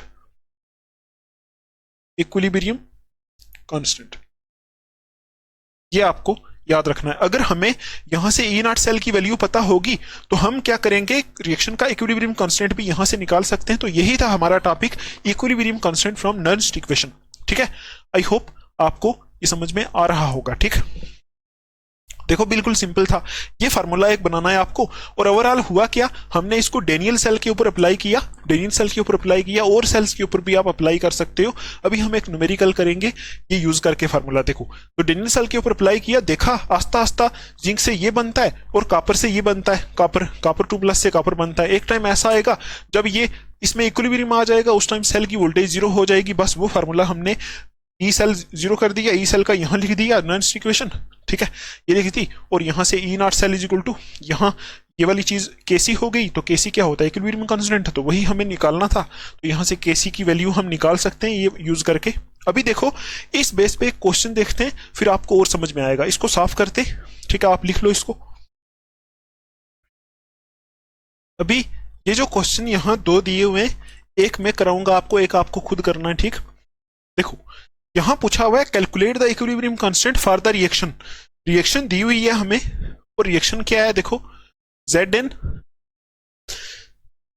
देखो Zn प्लस कैडमियम 2 प्लस है, Zn प्लस कैडमियम 2 प्लस, और यहां से बन रहा है Zn2 प्लस कैडमियम। ये रिएक्शन हमें दी हुई है। ठीक है, और क्या दिया हुआ है, बोला गया है कि निकालो क्या, इक्विलिब्रियम कांस्टेंट निकालो, और हमें दिया हुआ है कैडमियम 2+ से कैडमियम का रिडक्शन पोटेंशियल, ये कैडमियम 2+ से कैडमियम का रिडक्शन पोटेंशियल दिया हुआ है, और Zn 2+ से Zn का ये स्टैंडर्ड रिडक्शन पोटेंशियल वैल्यूज दी हुई हैं, ठीक। Zn 2+ से Zn का तो 0.403 763 0.403 0.763 दोनों ही माइनस दिए हुए, ठीक, रिडक्शन पोटेंशियल दोनों ही माइनस दिए हुए, ठीक। ये हमें इतना दिया हुआ है और हमें पूछा क्या है कि इक्विलिब्रियम कांस्टेंट निकालो। तो पहले देखो इक्विलिब्रियम कांस्टेंट निकालने के लिए हमें क्या चाहिए होता है, ये E naught cell is equal to 0.0591 upon n log, ये चाहिए होता है ना, लॉग Kc ये होता है। तो हमें चाहिए क्या होता है इसके लिए, E नॉट सेल चाहिए होता है और n चाहिए, ठीक। तब हम Kc को निकाल सकते हैं आराम से। तो देखो ये यूज करके हम E नॉट सेल निकाल सकते हैं। इस रिएक्शन को अगर आप देखो तो यहां देखो, एक तो Zn से Zn2+ बन रहा है प्लस 2 इलेक्ट्रॉन, ठीक, और दूसरा क्या बन रहा है, Cd2+ से Cd बन रहा है, ठीक है, Cd2+ से 2 इलेक्ट्रॉन गेन करके क्या बन रहा है, Cd ये बन रहा है। तो आपको पता है ये ऑक्सीडेशन हाफ है, ऑक्सीडेशन हाफ है, और ये कौन सी रिएक्शन है, रिडक्शन हाफ। और इससे आप सेल को रिप्रेजेंट कर सकते हो, बिल्कुल कर सकते हो। बीच में एक लोगे सॉल्ट ब्रिज, तो यहां ऑक्सीडेशन एनोड पे होती है, तो एनोड पे यहां लिखोगे जिंक से Zn2+ बन रहा है, ठीक। और इस तरफ क्या बन रहा है, कॉपर 2+ से, कॉपर नहीं कैडमियम, कैडमियम 2+ से कैडमियम बन रहा है। तो ये वाला पार्ट एनोड है और ये वाला पार्ट क्या है, कैथोड है, ये हमें पता है। तो यहां से आप E नॉट सेल निकाल सकते हो। देखो E naught cell is equal to क्या होता है, E cathode minus E anode, ये होता है, E cathode minus E anode होता है, आपको पता ही है, ठीक। देखो E naught cathode minus E naught anode, आप देखो यहां से कैथोड कौन सा है, कैथोड ये वाला है, कैडमियम वाला कैथोड है, तो कैडमियम वाले की वैल्यू यहां रख दो 0.403 माइनस इनटू एनोड वाले कौन सा है, एनोड वाला जिंक वाला है, तो जिंक वाले की वैल्यू रख दो माइनस 0.763, ये आ जाएगा, ठीक। इसको सॉल्व करो, आएगा minus 0.403 minus into minus plus 0.763, ठीक। तो क्या करेंगे इसको, अगर आप प्लस करोगे, प्लस नहीं होगा ये, तो यहां से माइनस होगा, ठीक। तो मैं निकालता हूं वैल्यू, अच्छा क्या आएगी, देखो देखो यहां से जो वैल्यू आएगी वो आएगी 0.36 आएगी, 0.36 वोल्ट, ठीक, ये आएगी। भाई आपको ये दिख नहीं रहा है, ठीक है। यहां से आप इसको अगर सॉल्व करोगे तो 0.36 वोल्ट वैल्यू आएगी, ठीक। ये आ गया हमारा E नॉट सेल। अब देखो E नॉट सेल को यहां रखो, क्या value 0.36 volt is equal to 0.0591 divided by n, कितना यहाँ n कितने इलेक्ट्रॉन इन्वॉल्व है, 2 इलेक्ट्रॉन, तो यहाँ 2 लिख दो, तो आगे क्या आएगा log Kc, ठीक। अभी क्या करोगे, आपको पता है अभी कैसे सॉल्व करते हैं इसको, तो इसको क्रॉस मल्टीपल कर दो, इस 2 को इधर मल्टीपल करोगे तो आएगा 0.72, कितना आएगा, is equal to 0.0591 log Kc, ये आएगा। तो यहां से log Kc की वैल्यू निकालोगे तो log Kc is equal to आएगा 0.72 डिवाइड बाई 0.0591, ये आएगा। तो यहां से क्या करोगे, मैं एक बार कैलकुलेटर पे करता हूं इसको कैलकुलेट, देखो 0.72 है ना, 0.72 डिवाइडेड बाई 0.0591, ये करेंगे तो आएगा 12.18, यहां से आएगा 12.18, ठीक। तो यहां से क्या आ गया, ओवरऑल आ गया, यहां से आ गया हमारे पास log Kc is equal to 12.18। तो यहां से Kc की वैल्यू निकालनी है, तो Kc की वैल्यू निकालने के लिए क्या करना पड़ेगा, Kc is equal to antilog of 12.18। तो 12.18 का एंटी लॉग आपको देखना है, जो वैल्यू आएगी वही Kc की वैल्यू होगी। तो ऐसे करके आप इक्विलिब्रियम कांस्टेंट भी निकाल सकते हो। ठीक, तभी हमने ये फार्मूला पढ़ा equilibrium constant from Nernst equation. Nernst equation का यूज करके इक्विलिब्रियम कांस्टेंट भी आप निकाल सकते हो। ठीक है, तो अभी जो क्वेश्चन नंबर 2 है ना, ये आपका होमवर्क है, ये आप खुद करोगे। अभी हम देखते हैं, एक टॉपिक बच गया छोटा सा, गिब्स फ्री एनर्जी वाला, तो वो देख लेते हैं, तो ये लेक्चर खत्म हो जाएगा। ठीक है, तो इसको लिख लो, फिर आगे चलते हैं। अभी देखो, आज के लेक्चर का लास्ट टॉपिक है Gibbs free energy and cell potential. Gibbs free energy और सेल पोटेंशियल में क्या रिलेशन है वो देखने वाले हैं। देखो, आपको पहले ये पता होना चाहिए कि गिब्स फ्री एनर्जी क्या होती है। ठीक, इसको फ्री एनर्जी भी बोलते हैं। देखो, फ्री एनर्जी, ठीक है, फ्री एनर्जी क्या होती है? देखो, ऐसी एनर्जी, किसी भी सिस्टम या फिर किसी भी बॉडी के अंदर ऐसी एनर्जी जो फ्री हो। फ्री का मतलब क्या है? जो मतलब, देखो, जैसे मैं आपको समझाने की कोशिश करता हूं। देखो, सपोज देखो, जैसे कोई आदमी है, ठीक है, कोई आदमी है, ठीक है, इसके पास एनर्जी है। कितनी एनर्जी है? देखो, एक तो इसके पास ऐसी एनर्जी है जो, या सपोज ये आदमी नहीं, ये मैं ही हूं, ठीक है, मेरे पास दो किस्म की एनर्जी है। एक ऐसी एनर्जी है जो मैं अभी यूज कर रहा हूं, मतलब जो मैं अभी पढ़ा रहा हूं, तो उसमें जो एनर्जी यूज हो रही है, एक तो वो किस्म की एनर्जी है। और दूसरी एनर्जी मेरे पास ऐसी है जो मेरे ऑर्गन्स काम कर रहे हैं, ठीक है, या फिर मेरे अंदर डाइजेशन, रेस्पिरेशन जो प्रोसेसेस चल रही है, उसमें जो एनर्जी यूज हो रही है वो वाली है। अब देखो, जो डाइजेशन और रेस्पिरेशन ये प्रोसेसेस यूज में ले रहे हैं जो एनर्जी, ठीक है, मतलब जो डाइजेशन, रेस्पिरेशन में जो एनर्जी यूज हो रही है, वो एनर्जी मेरे पास फ्री नहीं है। मतलब वो एनर्जी मैं आपको पढ़ाने में यूज नहीं कर सकता हूं, ठीक, क्योंकि वो मेरी बॉडी को जिंदा रखने के लिए जरूरत है। तो वो एक किस्म की एनर्जी है, सपोज उसको बोल देते हैं, वो एक किस्म की वो एनर्जी है। अब देखो, दूसरी एनर्जी ऐसी है मेरे पास, दूसरी एनर्जी ऐसी है जो मैं क्या कर रहा हूं, आपको पढ़ाने के लिए यूज कर रहा हूं। सपोज वो जो दूसरे किस्म की एनर्जी है, वो बी किस्म की एनर्जी है। ठीक है, देखो, ए किस्म की एनर्जी जो मेरे पास है वो फिक्स है, वो फ्री नहीं है, वो मेरे अंदर ही यूज होगी। ठीक है, मेरे काम की वो नहीं है, वो अंदर पार्ट्स में यूज होगी। ठीक है, वो फ्री एनर्जी नहीं है, वो बॉडी के अंदर जरूरत होने वाली है, ठीक है, यूज होने वाली है। और दूसरी जो एनर्जी है, ये एनर्जी कौन सी है? Free energy. ठीक है, फ्री एनर्जी। फ्री एनर्जी इसको क्यों बोला? क्योंकि ये एनर्जी फ्री है, ये एनर्जी मैं यूज कर सकता हूं। ठीक है, मैं यूज कर सकता हूं। और यही जो एनर्जी होती है किसी सिस्टम की, जो सिस्टम यूज कर सकता है, उसको बोलते हैं फ्री एनर्जी या फिर गिब्स फ्री एनर्जी। ठीक, अब आप एक चीज समझो, जो फ्री एनर्जी होती है ना, इसमें दो चीजें होती हैं। दो चीजें क्या होती हैं? अगर मैं काम कर रहा हूं, ठीक है, मैं काम कर रहा हूं, तो क्या हो रहा है, मेरी जो फ्री एनर्जी है, जो मैं काम करने के लिए यूज कर रहा हूं, ये आस्ता आस्ता एनर्जी मेरी घट जाएगी। काम कर रहा हूं तो एनर्जी मेरी घट जाएगी। ठीक है, आई समझ आपको? तो देखो, अगर ये एनर्जी घट जाएगी, तो एक चीज और याद रखो, जो फ्री एनर्जी होती है उसको जी से रिप्रेजेंट करते हैं। गिब्स फ्री एनर्जी को जी से रिप्रेजेंट करते हैं। ठीक है, तो अगर मैं काम कर रहा हूं कंटिन्यूसली, मैं खुद काम कर रहा हूं, ठीक है, मैं काम कर रहा हूं, तो मेरी फ्री एनर्जी आस्ता आस्ता क्या हो जाएगी? डिक्रीज हो जाएगी। ठीक, डिक्रीज हो जाएगी। ठीक है, ये आपको चीज याद रखना है। जैसे कोई सिस्टम या फिर कोई इंसान काम करता है, उसकी फ्री एनर्जी घटती जाती है, जो उसके पास एनर्जी पहले अवेलेबल होती है वो घटती जाती है। तो देखो, अगर मेरे ऊपर काम हो रहा है, ठीक है, मेरे ऊपर अगर काम हो रहा है, आप ऐसे समझ लो, अगर मैं अभी टीचिंग कर रहा हूं, तो आस्ता आस्ता मेरे पास जो फ्री एनर्जी होगी, जो मैं यूज कर सकता हूं, वो घटती जाएगी। तो अगर मैं क्या कर रहा हूं, खा रहा हूं, तो मैं अपने ऊपर काम कर रहा हूं। अभी देखो, अभी जो मैं कर रहा हूं, वो मेरी बॉडी काम कर रही है। जैसे जैसे मैं काम कर रहा हूं, मेरी एनर्जी घट रही है, तो मेरी फ्री एनर्जी क्या हो रही है? डिक्रीज हो रही है।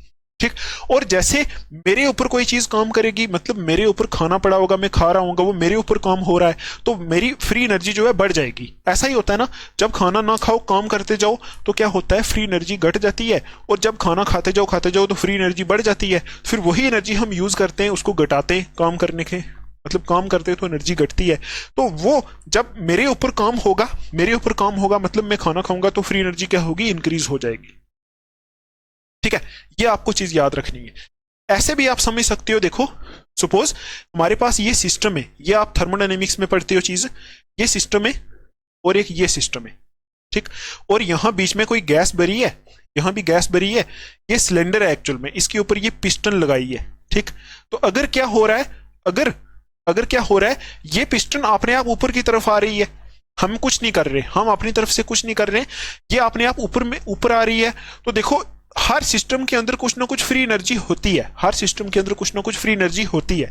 सपोज इसके अंदर फ्री एनर्जी है कुछ ना कुछ, उसकी वजह से ये जो पिस्टन है अपने आप ऊपर आ रही है, सपोज यहां आ गई अपने आप, तो हम बोलेंगे ये अपने आप सिस्टम काम कर रहा है। तो जैसे सिस्टम अपने आप काम करता है तो ये इसकी फ्री एनर्जी जो होती है, फ्री एनर्जी वो क्या करती है, घटती है, मतलब डिक्रीज होती है।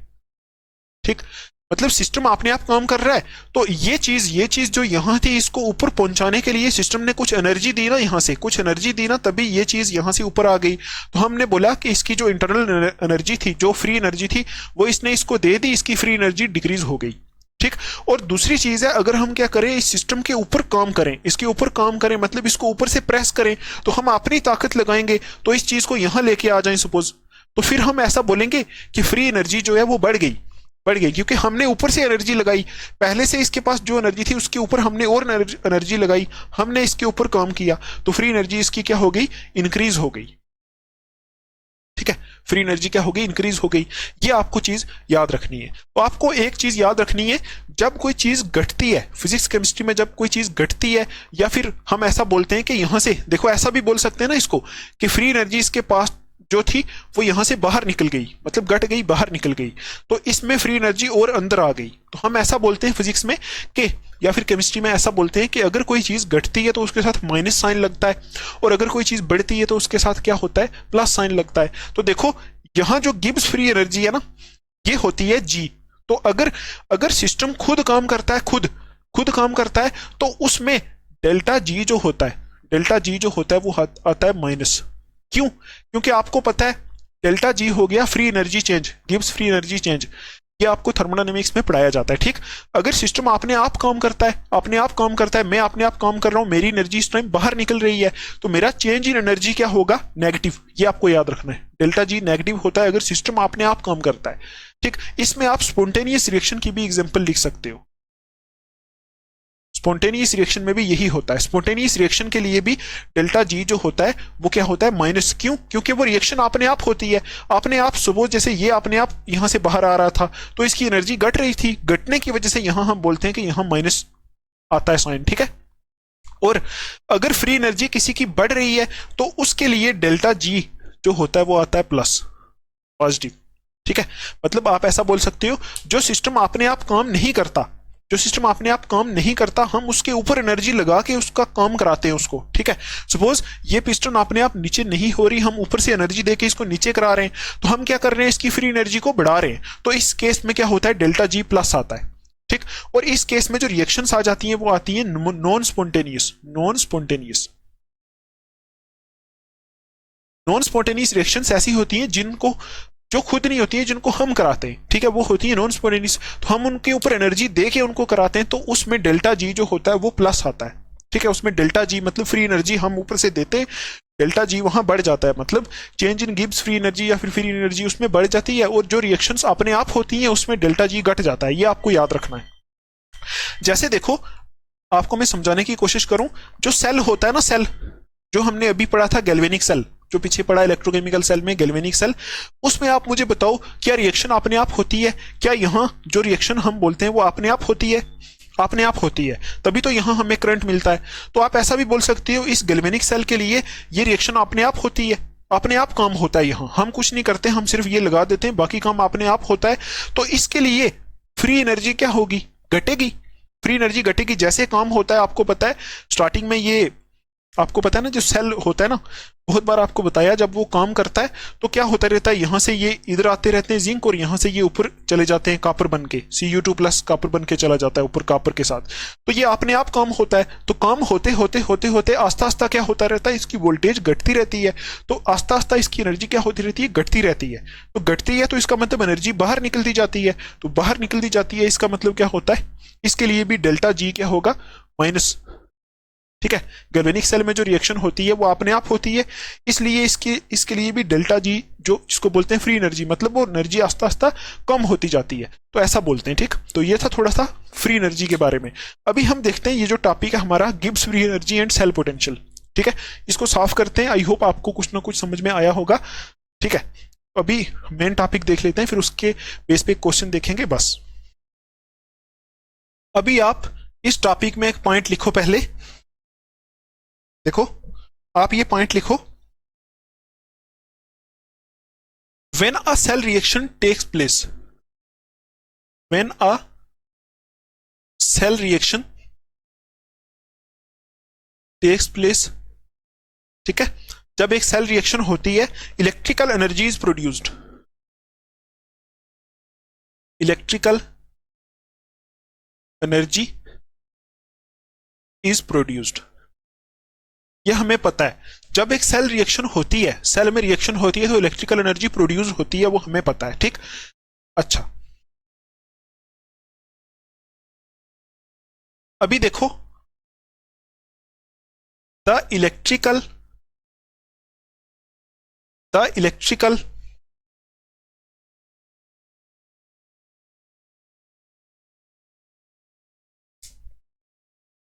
एक मिनट लिखो, the electrical work, the electrical work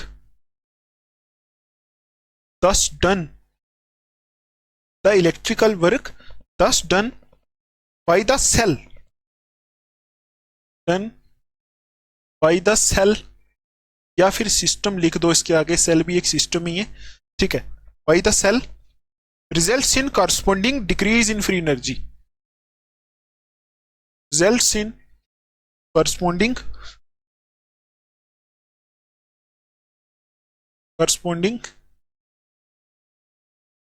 decrease in free energy, ठीक है, corresponding decrease in free energy of the system, ठीक। देखो, आपको चीज ये समझनी है कि जब सेल काम करता है, ठीक है, सेल एक किस्म का सिस्टम ही होता है, जब सेल काम करता है तो वो क्या करता है, इलेक्ट्रिकल एनर्जी प्रोड्यूस करता है, बाहर निकालता है, तो अपने अंदर से वो एनर्जी को बाहर निकालता है, मतलब उसकी अपनी एनर्जी क्या होती है, डिक्रीज होती है। वही यहां मैंने लिखा है, when a cell reaction takes place, मतलब जब एक सेल रिएक्शन होती है, इलेक्ट्रिकल एनर्जी प्रोड्यूस होती है, इलेक्ट्रिकल एनर्जी उसमें प्रोड्यूस होती है, ठीक। द इलेक्ट्रिकल वर्क दस डन बाय द सेल, मतलब वो जो सेल इलेक्ट्रिकल वर्क करता है, या फिर सेल को सिस्टम बोला है, जो सेल इलेक्ट्रिकल वर्क करता है, results in corresponding decrease in free energy of the system, उससे उस सेल की फ्री एनर्जी डिक्रीज हो जाती है, ठीक है। जो सेल के अंदर फ्री एनर्जी थी वो उसने बाहर निकाल दी, मतलब उसने अंदर काम किया, एनर्जी को बाहर निकाल दिया, ठीक। तो एनर्जी को बाहर निकाल दिया तो उसकी फ्री एनर्जी घट जाएगी, ठीक है। अभी देखो, इसको ऐसा लिख सकते हैं, electrical work done is equal to, इसको ऐसे भी लिख सकते हैं, electrical work done is equal to decrease in free energy, decrease in free energy, मतलब इलेक्ट्रिकल वर्क डन से क्या होता है, फ्री एनर्जी डिक्रीज होती है। तो वही मैंने लिखा है, सेल काम करता है, इलेक्ट्रिसिटी बाहर प्रोड्यूस करता है, मतलब अपने अंदर केमिकल रिएक्शन करता है, इलेक्ट्रिसिटी को बाहर देता है, तो बाहर देने से उसके अंदर की एनर्जी बाहर आती है, मतलब उसकी अपनी एनर्जी क्या होती है, डिक्रीज। तो वही यहां लिखा है, इलेक्ट्रिकल वर्क डन जो सेल करता है इज इक्वल टू किसके बराबर होता है, decrease in free energy, free energy decrease के बराबर होता है, ठीक है। और अगर हम ऐसा बोले, किसी सिस्टम के ऊपर अगर हम काम कराएं तो फिर क्या होता है, उसकी फ्री एनर्जी बढ़ती है, तो हम ऐसा भी लिख सकते हैं, work done on the system is equal to increase in free energy, ऐसा भी लिख सकते हैं, work done on the system is equal to increase in free energy, ठीक है। अगर वर्क डन ऐसा भी बोल सकते हो, work done by the system, अगर आपने थर्मोडायनेमिक्स पढ़ा है तो अगर सिस्टम खुद काम करता है तो चीज को बाहर निकालता है तो उसकी फ्री एनर्जी क्या होती है, घटती है। तो अगर सिस्टम के ऊपर हम काम कर रहे हैं, हम उसमें कुछ करंट अप्लाई कर रहे हैं या उसके ऊपर कुछ एनर्जी दे रहे हैं, तो वो ओवरऑल उसकी फ्री एनर्जी को बढ़ाता है। तो वही यहां मैंने लिखा है, electrical work done is equal to decrease in free energy, cell के अंदर इलेक्ट्रिकल वर्क जो प्रोड्यूस होता है, इलेक्ट्रिसिटी प्रोड्यूस होती है, उससे सेल की फ्री एनर्जी क्या होती है, डिक्रीज होती है। तो अगर ये चीज आपके काम की अभी नहीं है ये चीज, ठीक है, अगर ये सिर्फ इतना लिखा है कि अगर किसी सिस्टम के ऊपर वर्क डन करो तो फ्री उसकी फ्री एनर्जी क्या होती है, इंक्रीज होती है, ठीक। अभी आगे देखो, यहां लिखो, taking the case of galvanic cell, taking the case of galvanic cell, अगर हम गैल्वेनिक सेल की बात करें तो फिर क्या होगा, उसमें क्या होता है, इलेक्ट्रिकल वर्क डन किसके बराबर होता है, देखो एक सिंपल सा फार्मूला यहां से बनेगा, electrical work done is equal to, जिसको हम ये भी बोल सकते हैं electrical energy produced, electrical energy produced is equal to, देखो गैल्वेनिक सेल में क्या होता है, गैल्वेनिक सेल हमने जो पढ़ा उसमें क्या होता है, इलेक्ट्रिकल वर्क डन जो होता है, मतलब इलेक्ट्रिकल वर्क डन जो होता है, इलेक्ट्रिकल काम होता है, वो किसके बराबर होता है, इलेक्ट्रिकल एनर्जी प्रोड्यूस के बराबर। देखो गैल्वेनिक सेल में क्या काम होता है, इलेक्ट्रिसिटी तो प्रोड्यूस होती है, तो इलेक्ट्रिसिटी तो एक एनर्जी है, एक किस्म की एनर्जी है, तो वही लिखा है इलेक्ट्रिकल वर्क डन या फिर इलेक्ट्रिकल एनर्जी प्रोड्यूस्ड होती है जो, वो किसके बराबर होती है, यहां लिखो quantity, quantity of electricity flowing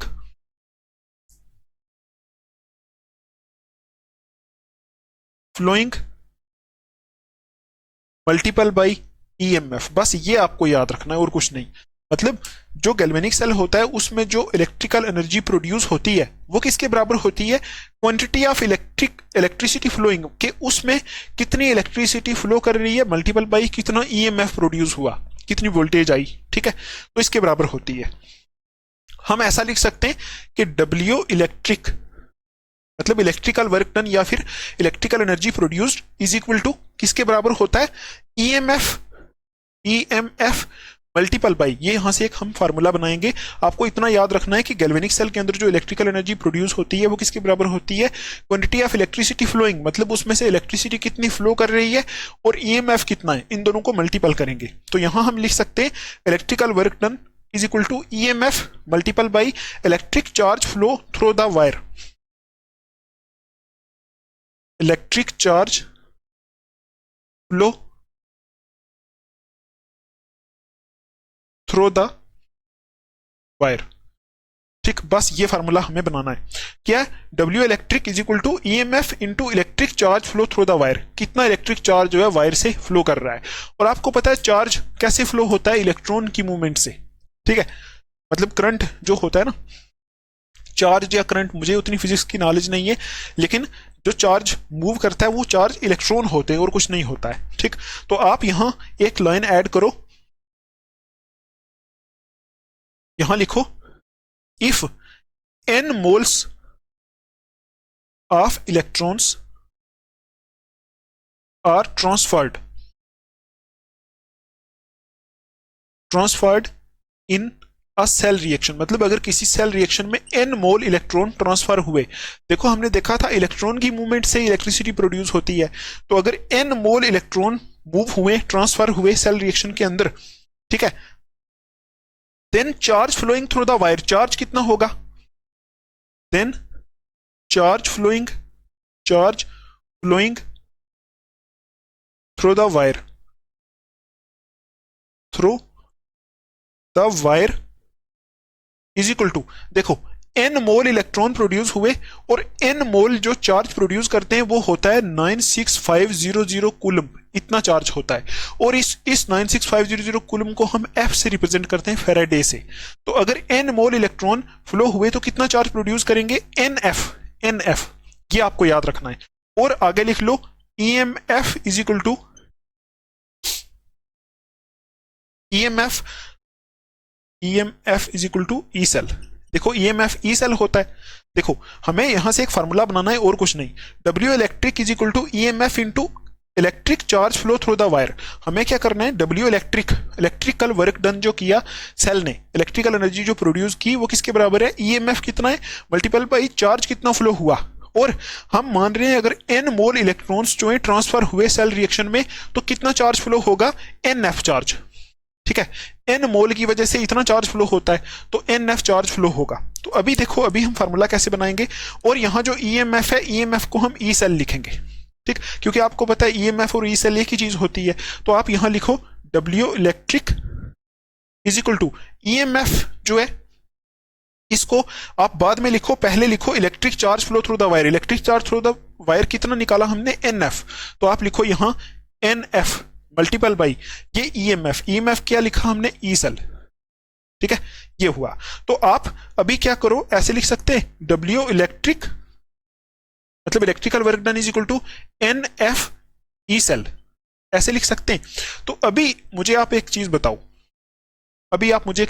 देखो अभी हमने देखा था जब इलेक्ट्रिक वर्क डन सेल करता है, ठीक है, जब सेल इलेक्ट्रिक वर्क डन करता है मतलब इलेक्ट्रिसिटी प्रोड्यूस करता है, तो उसकी फ्री एनर्जी घटती है या फिर बढ़ती है? क्योंकि वो रिएक्शन अपने आप होती है, वो अपने आप काम करता है, तो उसकी फ्री एनर्जी घटती है। तो हम देखो क्या करेंगे, जो इलेक्ट्रिकल वर्क डन किया, ऐसे देखो, ऐसे लिखो W electric is equal to NF E cell, ये किया ना हमने। तो अभी देखो जो सेल वर्क डन करता है उसकी वजह से क्या होता है, जो सेल वर्क डन करता है इलेक्ट्रिसिटी प्रोड्यूस करता है, उसकी वजह से उसकी फ्री एनर्जी घटती है। तो इसकी जगह हम लिखेंगे माइनस डेल्टा जी, ये बस इतना करना है, माइनस डेल्टा जी, मतलब जो वर्क डन किया उसकी वजह से फ्री एनर्जी क्या हो गई, घटी। और फ्री एनर्जी को जी से रिप्रेजेंट करते हैं, जिसको गिब्स फ्री एनर्जी भी बोलते हैं। तो ये आ गया minus delta G is equal to, मतलब इस W इलेक्ट्रिक की जगह हमने लिख दिया माइनस डेल्टा जी, क्योंकि जो इलेक्ट्रिक वर्क डन सेल करता है उसकी वजह से फ्री एनर्जी घटती है, तो वो लिखा is equal to NF E cell, ये लिख दिया। और हम ऐसा करेंगे, इस डेल्टा जी को यहां लिखो और इस माइनस को उस तरफ ले जाओ, ठीक, उस तरफ ले जाएंगे तो क्या होगा, माइनस NF ई सेल। तो ये आ गया हमारा लास्ट वाला वो रिलेशन। आई होप आपको ये दिख रहा होगा, ये लिखा है delta G is equal to minus NF E cell, ठीक है। आई समझ, इधर लिख देता हूं मैं, delta G is equal to minus NF E cell, ठीक। ये हमारी इक्वेशन आ गई। कौन सी, ऊपर देखो क्या लिखा हुआ है, Gibbs free energy and cell potential. Cell potential ये वाली और गिब्स फ्री एनर्जी ये वाली, इन दोनों में हमने एक रिलेशन निकालना था बस, ठीक है। तो जो हमने निकाल दिया है, ठीक है। अभी देखो अगर हम स्टैंडर्ड यूज करें, स्टैंडर्ड, इसको अगर हम स्टैंडर्ड कर ले, सपोज स्टैंडर्ड कंडीशन में करें, तो ई नॉट सेल देखो डेल्टा जी क्या हो जाएगा, स्टैंडर्ड हो जाएगी, is equal to minus NF वही रहेगा, और ई सेल जो है ई नॉट सेल हो जाएगा। ये हमने स्टैंडर्ड कंडीशन के लिए कर लिया, ठीक। ये फार्मूला किसके लिए, अगर हम कंडीशन को स्टैंडर्ड लेके आए, अभी तो ये स्टैंडर्ड नहीं था, ठीक, अभी हमने क्या किया, स्टैंडर्ड बना दिया, तो ये फार्मूला बन जाएगा, ठीक है। आई होप आपको समझ में आ रहा होगा। अभी देखो यहां से थोड़ा सा साफ करते हैं, जल्दी जल्दी थोड़ा सा आगे करते हैं। देखो देखो अभी आपने क्या करना है, जो स्टैंडर्ड वाला फार्मूला है ना वो लिख लो, क्या है, delta G naught is equal to minus NF E naught cell, ये आ गया स्टैंडर्ड वाला फार्मूला। अभी हमने पीछे एक निकाला था ना, एक ई सेल का फार्मूला, जहां हमने इक्विलिब्रियम कांस्टेंट निकाला था, वहां ऐसे निकाला था, E naught cell is equal to, ऐसे निकाला था 0.0591 अपॉन n log kc, ऐसा निकाला था, ठीक। अब देखो ये 0.0591 कहां से आता है, ये आता है यहां से, ये आता है RT अपॉन NF, यहां से आता है NF से, ये आता है। तो ये भी फार्मूला एक बन सकता है, E naught cell is equal to ये, ऐसा, ठीक। अब देखो इस ई नॉट सेल की वैल्यू को यहां पुट कर दो इस इक्वेशन में, तो क्या होगा, delta G naught is equal to minus NF into ये वाली ई नॉट सेल, ये वाला उसकी जगह ये पुट करो, RT अपॉन NF। यहां देखो, यहां ये जो लॉग है ना, इसको पहले आप ln कर दो, ln कर दो, ln kc कर दो, क्योंकि उस टाइम जो हमने यहां लिखा था 0.0591, अगर आपने देखा है आपको पता होगा, वो आया था ये लॉग में कन्वर्ट करने के बाद मल्टीपल करके ये आया था, ठीक। तो आप ये लिख दो, E naught cell is equal to RT upon NF log kc या फिर ln kc, तो ये आएगा RT upon NF ln kc, ये आया। तो यहां से NF से NF कैंसिल हो जाएगा, तो delta G naught is equal to minus NF तो गया यहां से, RT ln kc आ गया, ठीक है, ln kc आ गया। और इस ln को कन्वर्ट करने के लिए हम ऐसे करते हैं, delta G naught is equal to minus, आपको पता है ना ln को log में कन्वर्ट करने के लिए 2.303 लगाते हैं, RT log kc। तो ये एक फार्मूला भी बन गया हमारा। ये फार्मूला कहां यूज होगा, देखो जहां हमें गिब्स फ्री एनर्जी निकालनी होगी, या फिर मतलब गिब्स फ्री एनर्जी ये वाली निकालनी होगी इससे, इक्विलिब्रियम कांस्टेंट से, या फिर हमें इक्विलिब्रियम कांस्टेंट निकालना होगा गिब्स फ्री एनर्जी से, तो उस टाइम ये फार्मूला यूज होगा, ठीक। और ये वाला फार्मूला जो है, ये तो आपको पता है, ये तो रिलेशन है किसके बीच में, ई नॉट सेल और डेल्टा जी के बीच में रिलेशन है, ठीक। इसमें एक और चीज आप ऐड कर लो, अगर आपको पूछा जाए कि सेल ने कितना मैक्सिमम वर्क किया, कितना मैक्सिमम वर्क किया वो आप लिख लो फार्मूला, डब्ल्यू मैक्स मतलब मैक्सिमम वर्क डन, इसको लिख लो maximum work done. Maximum work done मतलब सेल ने कितना मैक्सिमम कितना वर्क डन किया वो किसके बराबर होता है, वो होता है is equal to minus delta G, minus delta G के बराबर। ये फार्मूला भी काम आएगा, एक क्वेश्चन करेंगे उसमें, ठीक है। तो ये आपको फार्मूला सारे अपने दिमाग में रखने। तो आपसे कोई पूछ ले कि गिब्स फ्री एनर्जी और सेल पोटेंशियल में क्या रिलेशन है, तो आप बोलोगे ये delta G is equal to minus N F E cell. अगर स्टैंडर्ड में लें तो delta G naught is equal to minus N F E naught cell. और गिब्स फ्री एनर्जी और इक्विलिब्रियम कांस्टेंट में क्या रिलेशन है, तो ये रिलेशन है delta G naught is equal to minus 2.303 R T log के सी। ये लिखा हुआ है तब भी ठीक है, delta G naught is equal to minus R T L N K C, ये भी ठीक है, ठीक है। तो ये लिखा है, ये तो इक्विलिब्रियम कांस्टेंट वाला ही है। तो डेल्टा जी और इनमें ये कुछ रिलेशन थे, ये कुछ फार्मूलाज थे। और आपसे अगर एग्जाम में क्वेश्चन में पूछा जाए कि मैक्सिमम वर्क डन कितना होगा, तो जो डेल्टा जी आपने निकाला है यहां से उसके साथ माइनस लगा देना, वही वर्क डन होगा, मैक्सिमम वर्क डन वही होगा, ठीक है। W max is equal to delta G minus delta G. तो ये था हमारा टॉपिक, ठीक है, Gibbs free energy and cell potential. तो इसके साथ ही हमारा यहां खत्म होता है गैल्वेनिक सेल वाला पार्ट, ठीक है। अभी हम आगे वाला जो लेक्चर होगा उसमें इलेक्ट्रोलिटिक सेल करेंगे। ये वाला चैप्टर थोड़ा सा लेंथी होता है, तो थोड़ा सा सब्र तो आपको रखना ही पड़ेगा। अभी हम ये जो फार्मूला लिखा है इस बेस पे एक न्यूमेरिकल कर लेते हैं, बस खत्म, ठीक है। देखो ये जो क्वेश्चन आपको दिख रहा है इसको कैसे सॉल्व करेंगे, देखो लिखा है calculate the standard free energy change. Free energy change आपको निकालनी है, ठीक है, एंड मैक्सिमम वर्क भी निकालना है, ठीक। और रिएक्शन दी हुई है आपको, रिएक्शन क्या है, देखो रिएक्शन आपको दी है ये Zn प्लस, क्या दिया हुआ है, Zn plus copper 2 plus, Zn plus copper 2 plus, और यहां से बन रहा है Zn 2 प्लस प्लस कॉपर, ये तो डेनियल सेल ही दिया हुआ है, ठीक, ये दिया हुआ है। निकालना क्या है, स्टैंडर्ड फ्री एनर्जी चेंज निकालनी है, मैक्सिमम वर्क निकालना है, और इक्विलिब्रियम कांस्टेंट भी निकालना है। तो गिवन है Zn 2 प्लस से Zn, ये गिवन है E Zn 2 प्लस से Zn और E Cu2 प्लस से कॉपर, मतलब ये स्टैंडर्ड रिडक्शन पोटेंशियल गिवन है, ठीक है। एक दिया हुआ है 0.76 0.34 माइनस 0.76, ये 0.34 ये दिया हुआ है वोल्ट, और ये स्टैंडर्ड रिडक्शन पोटेंशियल है। आपको निकालना क्या है, स्टैंडर्ड लिखा हुआ है ना, स्टैंडर्ड फ्री एनर्जी चेंज निकालनी है। तो आपको सीधा सीधा फार्मूला लगाना है, स्टैंडर्ड फ्री एनर्जी चेंज होता है delta G naught is equal to N F E naught cell, ये फार्मूला होता है, ठीक। और यहां ये भी दिया हुआ है कि एफ की वैल्यू कितनी लेनी है, 96500, एफ की वैल्यू भी यहां दी है, देखो क्वेश्चन में 96500 कुलम, ठीक है, 96500 कुलम पर मोल, कुलम मोल इनवर्स या फिर कुलम पर मोल बोलते हैं। एफ की वैल्यू इतनी, इतना कुछ दिया, आपको क्या करना है, सीधा सीधा ये फार्मूला लगा के ये निकालना है, ठीक। ये माइनस में आता है, ठीक है, minus N F E naught cell होता है। देखो एन की वैल्यू हमें पता चल जाएगी रिएक्शन से, एफ की वैल्यू दी है, ई नॉट सेल की वैल्यू पहले निकालनी है। तो हम पहले क्या करेंगे, इस रिएक्शन को सेल रिप्रेजेंटेशन में कन्वर्ट करो। देखो जिंक से क्या बन रहा है, Zn2 प्लस प्लस 2 इलेक्ट्रॉन, ठीक है, और कॉपर 2 प्लस से क्या बन रहा है, 2 इलेक्ट्रॉन लेगा, क्या बन रहा है, कॉपर, यही है। देखो 0 इसकी ऑक्सीडेशन स्टेट +2, तो यहां ऑक्सीडेशन हो गई, तो यहां क्या है, +2 से 0 जा रहा है, तो यहां रिडक्शन हो गई, ये आपको पता है। इतना पढ़ा के इतना तो आना चाहिए, ठीक। देखो यहां ऑक्सीडेशन हाफ सेल है, यहां रिडक्शन हाफ सेल है, तो इससे सेल रिप्रेजेंटेशन निकाल सकते हैं। तो बीच में 2 डंडियां आएंगी ऐसे, ये आ गया सॉल्ट ब्रिज, इस तरफ ऑक्सीडेशन हाफ सेल होता है, तो oxidation half cell zinc zinc plus, ऐसे लिखते हैं जिंक Zn2 प्लस, और इस तरफ रिडक्शन हाफ यहां आता आएगा Cu2 प्लस से कॉपर। और आपको पता है ये एनोड होता है और ये क्या होता है, कैथोड, ठीक। अभी आपको क्या करना है, इससे क्या निकालना है, ई नॉट सेल पहले निकालो।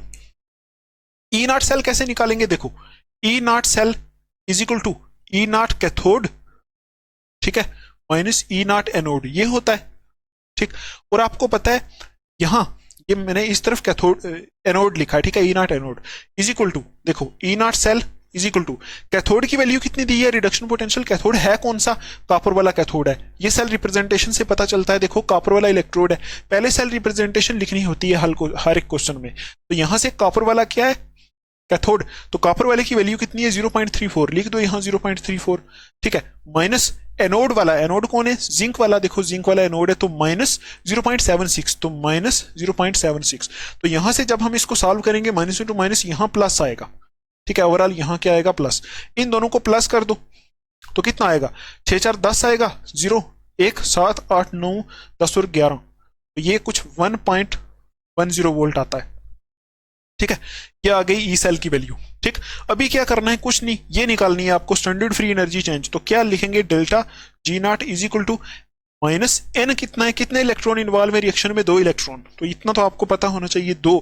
एफ की वैल्यू कितनी लेनी है 96500, ठीक है, 2 multiple by 96500 into E cell कितना आया 1.1 वोल्ट, ये आया, ठीक। यहां से जो आंसर आएगा आपका वो आ जाएगा क्या, फ्री एनर्जी चेंज आ जाएगी यहां से, और तो कुछ नहीं है ये, ठीक है। तो यहां से जो फ्री एनर्जी चेंज आती है वो आती है -212, यहां से आएगा -212, ठीक है। और फ्री एनर्जी का जो यूनिट होता है वो तो आपको पता है, -212 आएगा 0.3, ठीक है, 0.3 CV होल इनवर्स, ठीक है। इसका यूनिट ये होगा, क्यों, क्योंकि आपको पता है ये F है ना, यहाँ F का यूनिट क्या लिखा था अभी हमने, F कूलम मोल इनवर्स है, कूलम मोल इनवर्स है, और ई सेल यहाँ जो लिखा था इसकी वोल्ट होती है, इसका देखो इसका यूनिट वोल्ट होता है, और ये एन तो इलेक्ट्रॉन है, एफ का यूनिट क्या होता है कूलम मोल, तो वही लिखा है कूलम मोल और वोल्ट, ये इसका यूनिट आ गया, ये फ्री एनर्जी आ गई, स्टैंडर्ड फ्री एनर्जी चेंज ये आ गई, ठीक। अभी देखो दूसरा क्या पूछा हुआ है, दूसरा इसमें पूछा हुआ है कि मैक्सिमम वर्क निकालो। तो अभी मैंने आपको बताया था मैक्सिमम वर्क जिसको डब्ल्यू मैक्स बोलते हैं वो किसके बराबर होता है, माइनस डेल्टा जी के बराबर, मतलब जो डेल्टा जी आया उसके साथ माइनस लगा दो, तो डेल्टा जी कितना आया था ये, इसके साथ माइनस लगाओगे तो ये प्लस हो जाएगा, डेल्टा जी ये आया था इसके साथ माइनस लगाओगे ये प्लस हो जाएगा, तो डब्ल्यू मैक्स कितना आएगा डब्ल्यू 212.3, ठीक। और वर्क डन जो होता है, वर्क डन का यूनिट आपको पता ही है, ठीक है, किलो जूल, ठीक, ये आ जाएगा, ये आ जाएगा डब्ल्यू मैक्स, ठीक, इतना 212.3। और तीसरी चीज हमें क्या निकालनी है, देखो बी पार्ट में दिया हुआ है calculate equilibrium constant, equilibrium constant निकालना है, तो उसके लिए फार्मूला लगाओगे सीधा सीधा, इक्विलिब्रियम कांस्टेंट का फार्मूला आपको बताया था अभी, क्या आया था फार्मूला, देखो ये आया था ना, delta G naught is equal to -2.303, आगे क्या था RT LN KC, क्या आया था, ठीक, यही था फार्मूला। तो क्या करोगे, ये डेल्टा जी कितना आया था अभी देखो, डेल्टा जी ये आया था -212.3 आया था, इज इक्वल टू ये आ गया -2.303, और आर की वैल्यू कितनी होती है 8.314 ये होती है, इंटू टेम्परेचर की वैल्यू कितनी होती है 298 केल्विन, इंटू LN KC, ये आ गया, LN नहीं यहाँ 2.303 लगाया तो यहाँ LOG आएगा, log KC आएगा, ठीक है, ये फार्मूला है, ये log है यहाँ LOG।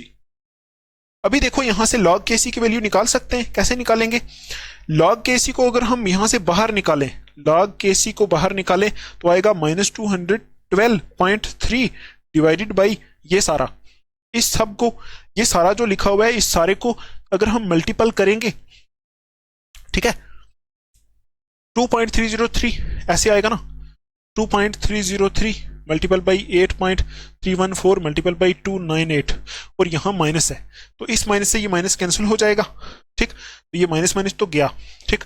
अभी यहां से अगर आप सॉल्व करोगे इसको तो यहां से आता है 37.20 ये आता है, तो log KC की वैल्यू कितनी आ गई देखो, log KC की वैल्यू आ गई 37.20, और KC की वैल्यू कितनी आएगी एंटी लॉग ऑफ 37.20, ये ऐसे करके आएगी, तो 37.20 का एंटी लॉग लोगे तो KC की वैल्यू यहां से निकल जाएगी, ऐसे करके ये फार्मूला यूज करके आपको न्यूमेरिकल प्रॉब्लम्स आ सकती हैं, ठीक। तो अगर यहां तक आपको कोई प्रॉब्लम है तो आप टेलीग्राम पे मेरे से पूछ सकते हो, ठीक है, मुझे अपने आप में कोई इंप्रूवमेंट करनी चाहिए या कुछ, वो भी आप टेलीग्राम पे या कमेंट्स में मुझे बता सकते हो, ठीक है। अच्छा, तो अभी देख लेते हैं कि कैसे कैसे क्वेश्चन जो हैं जेके बोर्ड में यहां से आते हैं। ठीक है, तो जेके बोर्ड में आपको ऐसे क्वेश्चंस मिल सकते हैं यहां से कल और आज का लेक्चर मिला के। देखो पहला है what is electrochemical series, discuss its applications, ये आ सकता है आपको। Write Nernst equation for electrode potential, what are its uses, ये आ सकता है। ठीक है, write Nernst equation for cell potential, ऐसा पूछा जा सकता है। Derive the relationship between equilibrium constant and Nernst equation, वो हमने आज किया, वो भी आ सकता है। या फिर ई सेल और गिब्स फ्री एनर्जी में रिलेशन पूछा जा सकता है, और यहां से जो न्यूमेरिकल कराए ये भी आपको आ सकते हैं। ठीक है, तो अभी इस लेक्चर को हम इतना ही रखते हैं, तो नेक्स्ट हम मिलेंगे, इलेक्ट्रोलिटिक सेल पढ़ेंगे। तो तब तक के लिए आप अपना ध्यान रखो, पढ़ाई करो, take care, thanks for watching.